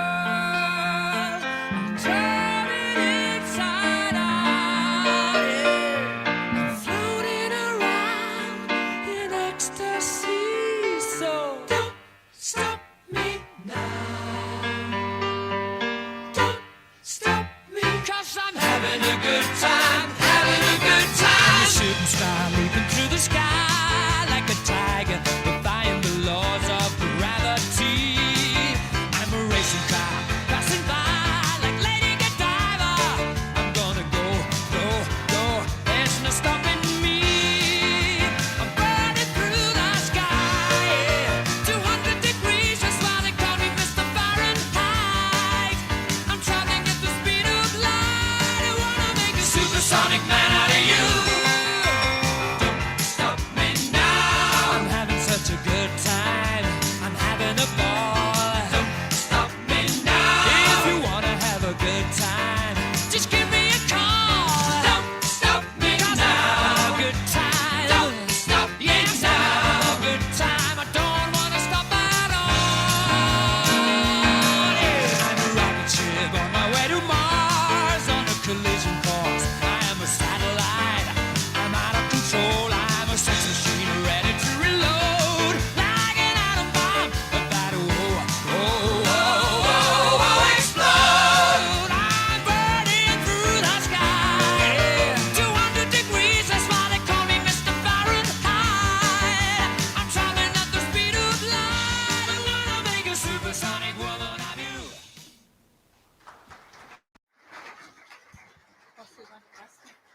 Vuoi andare tu?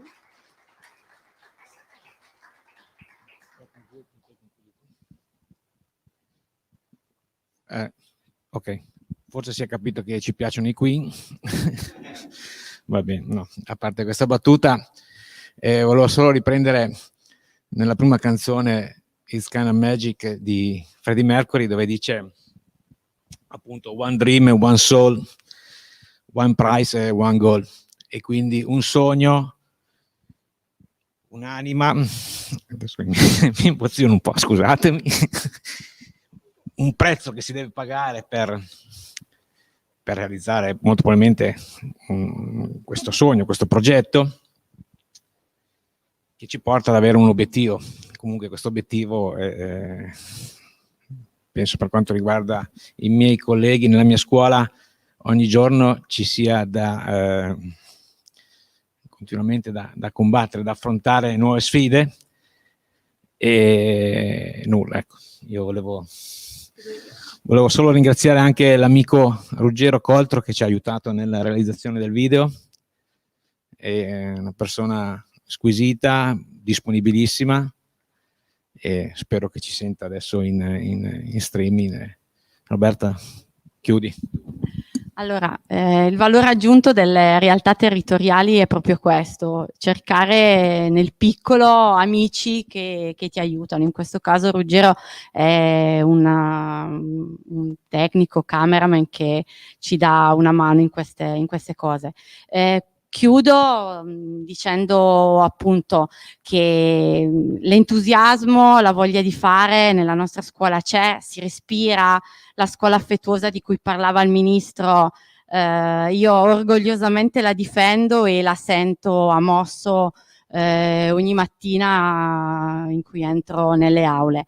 Il progetto continua. Quest'anno avete visto l'idea del Mister Riso, l'ultima slide che è passata, controllo il tempo, sì, è proprio questo. Il progetto 2021-2022 sarà cercare di utilizzare mani in pasta, quindi la didattica laboratoriale inclusiva, coinvolgendo una rete di scuole alberghiere, probabilmente spero del Piemonte, tutto sulla, diciamo, sul confronto, su una gara, parliamo di gara, ma in realtà quando si parla di inclusione di ragazzi diversamente abili non si vince, si collabora. Quindi un evento che vuole riunire le squadre degli istituti alberghieri del Piemonte con un comune multiplo che è il piatto per eccellenza della nostra zona, che è il riso. Idee ne abbiamo, entusiasmo anche, speriamo che il 2021-22 ci porti solo cose belle. Grazie mille. Sì, prego. No, è soltanto una considerazione. Scusa. Allora, io ringrazio te, ringrazio voi e ringrazio tutti quei docenti che si prendono cura di questi ragazzi.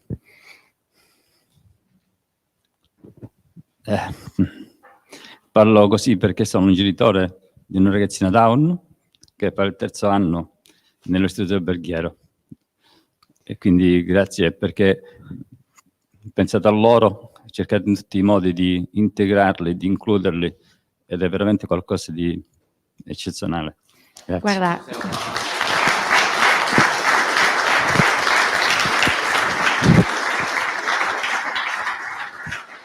credimi, il nostro istituto è un istituto grande, sono 1400 ragazzi.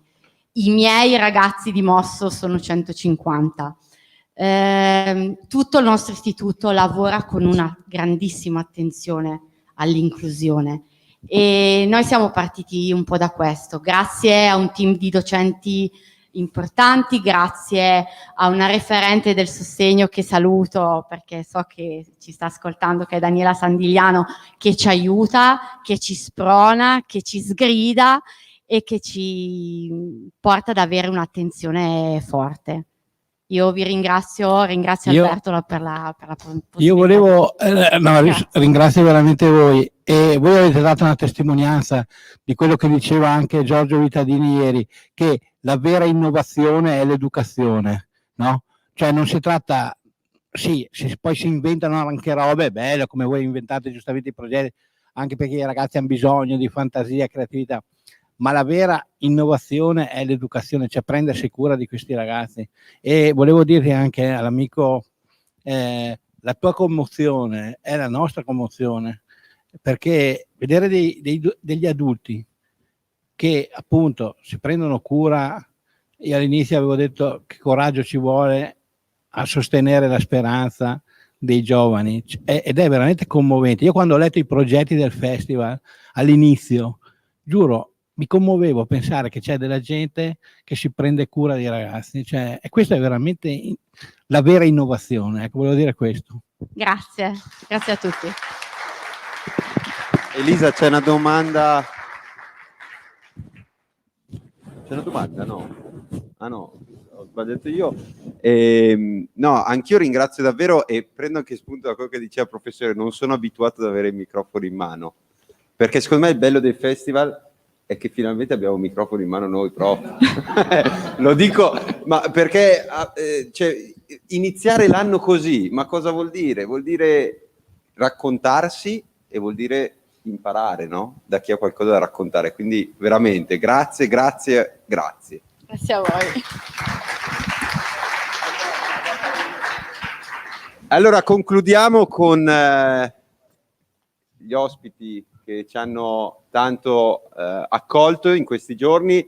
Beh, adesso si presenteranno, ma io penso che quanto abbiamo vissuto ieri sia ampiamente, come dire, abbia voluto dire conoscervi in modo diretto, ecco, quantomeno.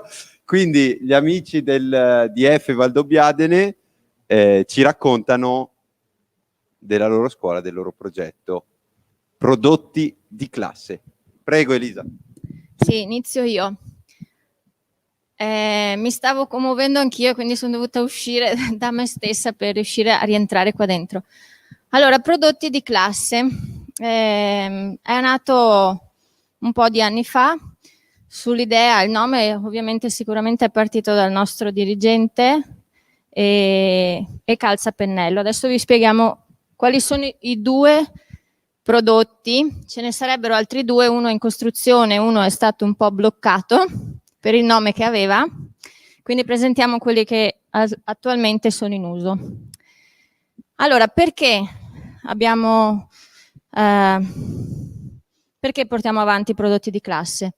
Uno sicuramente perché dietro c'è la freschezza dei prodotti. Ad esempio, io parlo del CEO, che è il nostro formaggio. Ieri non l'avete visto, ma l'avete visto in produzione. Il CEO è appunto un formaggio fresco, il latte ci arriva la mattina, c'è una latteria qui vicino, Latte Busche, ci porta il latte che viene raccolto nelle aziende agricole qui vicino, quindi il latte sicuramente è fresco, la materia prima è buona perché la qualità del latte è molto buona, e quindi i ragazzi vedono la mattina arrivare il latte perché vengono giù loro con me a raccoglierlo, a portarlo di sopra e poi iniziamo a trasformarlo. Vedono anche come varia, perché io a volte lo faccio arrivare il giorno prima, così alla mattina vedono la panna, quindi un giorno lo vedono appena arrivato, un giorno vedono dal giorno prima com'è cambiato. Sono due prodotti riconosciuti dalla regione come con il marchio PPL. Qui in Veneto abbiamo le piccole produzioni locali, c'è un sito della regione dove ci sono tutte le piccole aziende agricole che non hanno per volontà accesso alla grande distribuzione, quindi sono prodotti agricoli trasformati nelle case, nelle aziende agricole, non nelle case. Vabbè. I ragazzi sono quindi attori attivi perché soprattutto nel laboratorio con me in caseificio, perché io sono un'apprendista casara, il maestro l'avete visto ieri sera, io tendo a far fare a loro e a metà anno scolastico ad esempio faccio fare una verifica dove fanno tutto loro, divido i ragazzi in gruppi, do 10 litri di latte a testa e loro devono fare il formaggio. Dopo un mese lo assaggiamo e vediamo com'è. Quindi sentono, cioè stesso latte, stesso procedimento, magari uno aspetta un minuto in meno, l'altro un po' in più, vedono che il formaggio è diverso. E poi cos'è? Anche conoscono il mercato, quindi quello che le persone desiderano. Andando a consegnare magari il Pandavin, c'è chi dice ma perché non lo fate così, ma perché non lo fate in un altro modo? E poi quando abbiamo degli eventi magari facciamo delle modifiche. Una volta abbiamo messo l'aromatizzazione con i funghi, con rosmarino, facciamo dei vari test.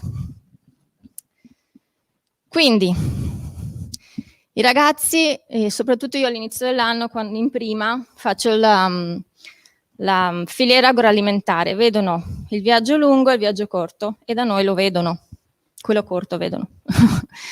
Si prendono cura del magazzino perché ogni giorno giriamo i formaggi, vediamo quanti sono e poi li incartiamo, li etichettiamo. Tutto quello che avete trovato nei pacchi è stato fatto da noi. Il prodotto è stato fatto da noi.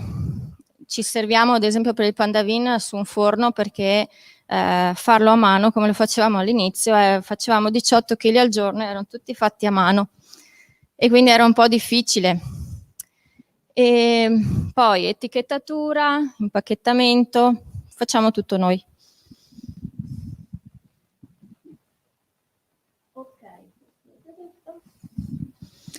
Il Pandavin non ve lo presento perché l'avete assaggiato ieri sera, lo avete trovato nelle scatole. Invece il CEO è nato dall'esigenza di avere un formaggio cremoso e che facesse la muffetta, giusto? E che si potesse abbinare anche bene ai risotti, ok, durante la mantecatura. Ah sì, la scritta, la scritta che c'è sotto. Allora, voi forse non lo sapete, ma infatti lo scoprite oggi, che il nostro formaggio è fatto col latte di gallina. Se voi prendete le galline e alzate le ali, sotto ci sono le mammelle con dove esce il latte. Le avete mai viste? No? vieni a casa mia, una gallina, ti faccio vedere. No, in realtà non è così. In realtà non è così, ma l'azienda agricola che durante l'anno ci porta il latte tramite appunto l'azienda, la latteria, è l'azienda di Gallina Luca. E quindi dal nome i ragazzi sono andati dal preside e gli fanno: prof, ma sai che noi facciamo il latte di gallina? E il formaggio con latte di gallina? E lui: cosa? Sì. sì, e quindi è nato così. Ok. Bene. Prendo io la parola.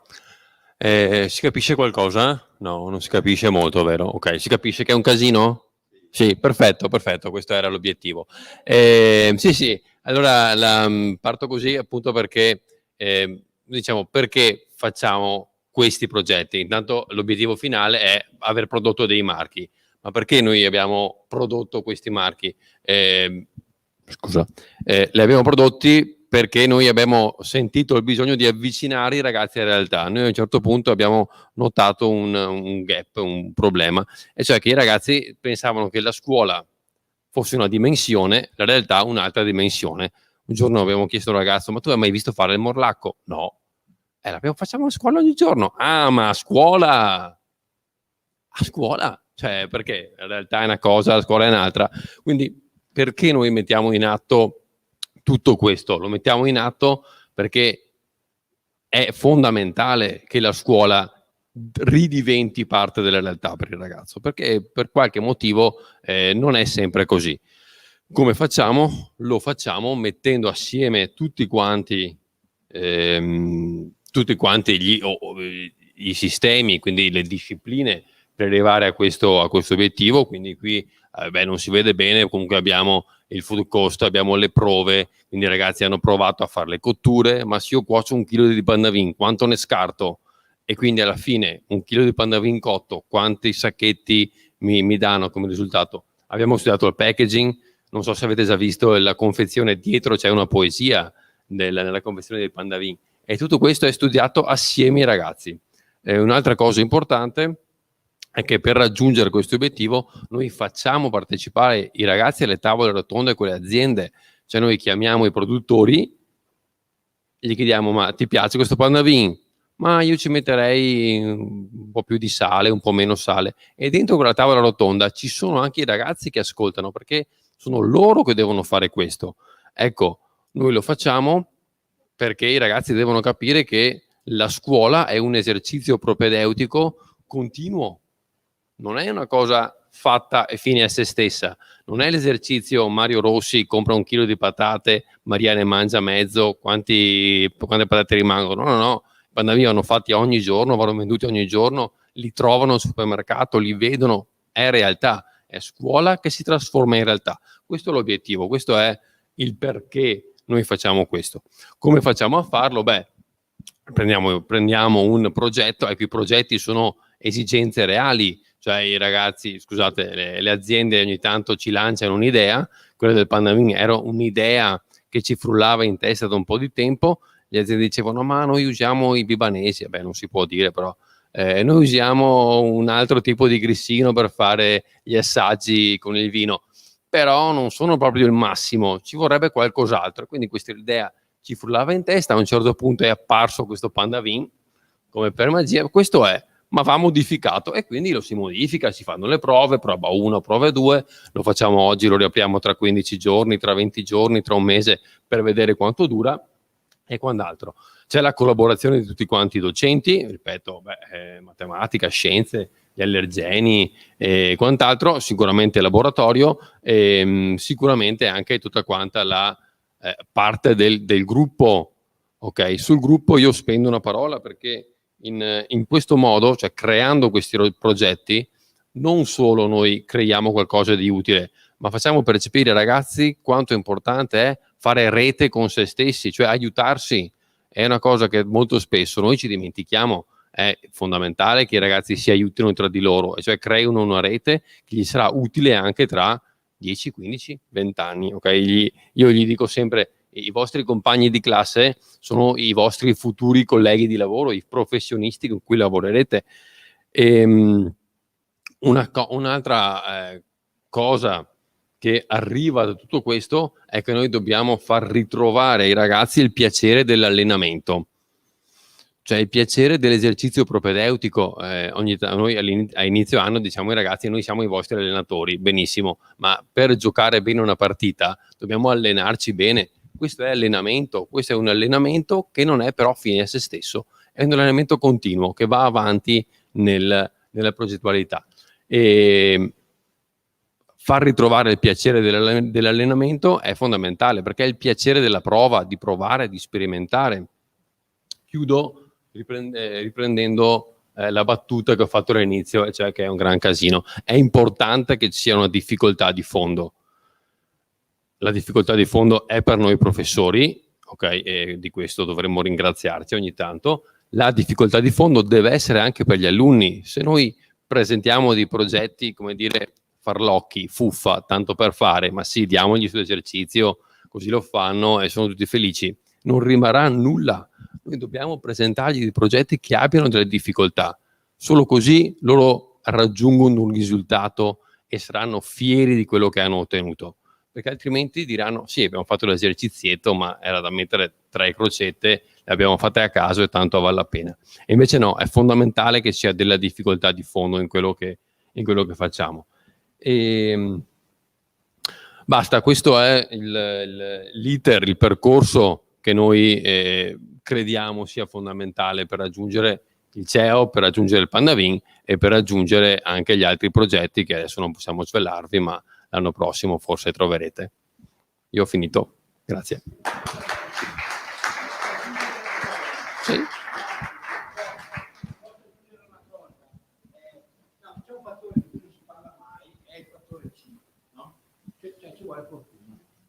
È così, è brutto da dire, ma è così, ci vuole fortuna, no?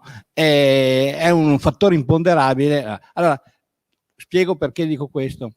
Allora, quando abbiamo inventato, il Pandavin nasce per caso, perché un giorno lo chef di ieri sera facevamo un catering, quel tipo di pane doveva essere fritto, però non aveva tempo. Allora l'ha buttato in forno così. Quando è arrivato fuori, io ho preso in mano questa che sembra una particola grande, no? E faccio, gli faccio: Alcide, questo è quello che lo cercavamo da 2 anni, studiavamo, ma sbagliavamo sempre, no? Mentre questo che è venuto, guarda che questo è quello che cerchiamo, è il Pandavin, e via. Abbiamo chiamato le cantine entusiaste, via. Noi vi compriamo, hanno detto, tutta la produzione dell'anno. Tutto quello che producete in un anno, noi ve lo compriamo a prescindere.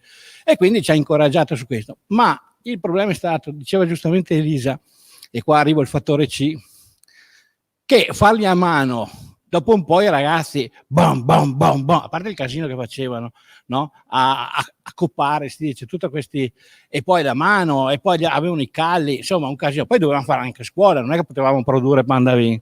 Quindi, cioè, banalmente, lì dentro ci sono 70, 72 cialde in ogni sacchetto da 150 grammi, pesano 2 grammi l'una, quindi provate a pensare quante cialde bisogna fare.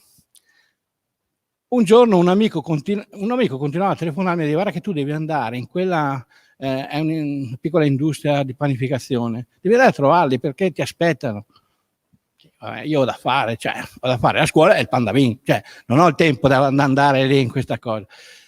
A forza di insistere, allora, si chiama Carlo Della Longa, tra l'altro, se ci ascolta, a un certo punto ho detto: vabbè, senti, per levarmi dalle scatole, questo qua che continuava a telefonarmi, una mattina, presto, vado là, parenteria apre alle 4:05, 3, 4, vado là prestissimo, entro dentro abbastanza nervoso, il titolare, sono contento, mi fa vedere tutto, sì, vabbè. Mi fa vedere che c'è una macchina che sarà lunga da qua fin quasi in fondo alla sala, è 12 metri, con cui lui produce un cracker, no? Rettangolare, e fa tutto, questo qua li metti dentro e fa poi li sega, li taglia, tutto quanto, una macchina mi è costata 110.000 euro, dico, complimenti, bravo. E vado via, finalmente devo tornare a lavorare. Quando arrivo, vedo sti ragazzi, poi dico: non possiamo andare avanti così, a fare il Pandavin a mano, no? E lì in un momento ho detto: cavolo, ma quella macchina là Allora, preso sulla macchina, sono tornato lì e gli ho detto, fammi assaggiare il tuo cracker. Gli ho detto, no, il nostro è molto meglio, ascolta. Allora gli ho fatto assaggiare questo e gli dico, ma perché non produci per noi, insieme, in partnership con noi? E lui assaggia e dice, sì, è così. E da allora produciamo il Panda Bean in questo panificio, quindi ogni tanto i ragazzi vanno lì, aiutano, capiscono, insacchettano, cuociono, però anche questa partnership è molto importante, secondo me, che ci sia questa triangolazione con le aziende del territorio. Primo, che si dimostra che non è concorrenziale, perché una delle obiezioni quando si fanno queste cose dice, ma voi fate concorrenza alle aziende. Allora, chi dice questo non ci ha mai provato, non ha mai fatto niente, no? Non ha mai provato veramente a produrre una cosa con i ragazzi, perché produrre una cosa, dice, ma sono in tanti e non costano niente. Sì, ho capito, ma solo rincorrerli costa l'ira di Dio, no? Andargli dietro, portarli, cioè non hai capito di che cosa stiamo parlando, no? O come quelli che dicono ai ristoranti didattici, ma voi fate, no, tu mettiti a giocare, a lavorare con 20 ragazzini che ne possono combinare, anzi a volte, ieri erano emozionati perché hanno fatto, praticamente secondo me non hanno fatto nessun errore, ma questo è una cosa rara, cioè ogni tanto un errore ce lo cacciano dentro, no? Ma insomma, tutto questo per dirvi che il fattore C, io alla fine, capite, quando ho visto produrre il Panda Bean, questa macchina produce, non so, 100 kg all'ora, quanto ne produce? Cioè vuol dire decine di migliaia all'ora di queste cialde, no? E quindi abbiamo potuto mandarla alla grande distribuzione, eccetera. Ecco, il fattore C volevo.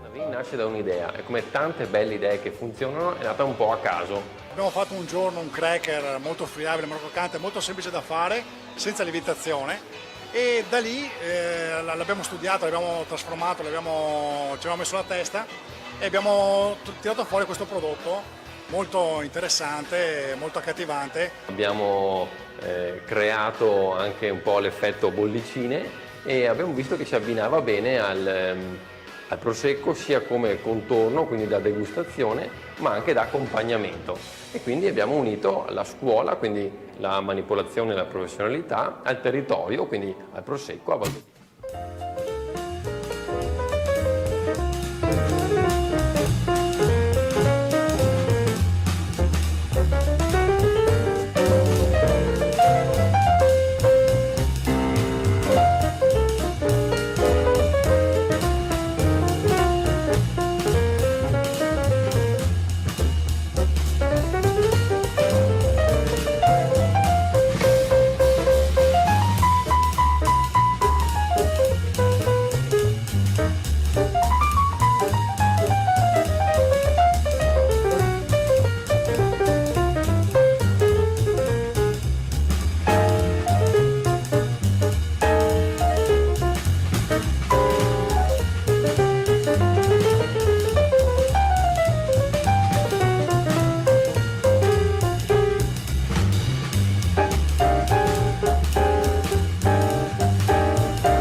Grazie mille ADF per questi giorni, grazie mille ad Alberto per tutto quello che stiamo costruendo insieme, che è veramente un inizio, e ci teniamo proprio a dirlo. È un inizio buono e bello, mi viene da dire. Se ci sono domande abbiamo qualche minuto, se no siamo appunto al rush finale e quindi andiamo tutti in palestra per le conclusioni, per salutarci e darci appuntamento alle novità prossime. Grazie a tutti quelli che sono intervenuti questa mattinata e in questo festival.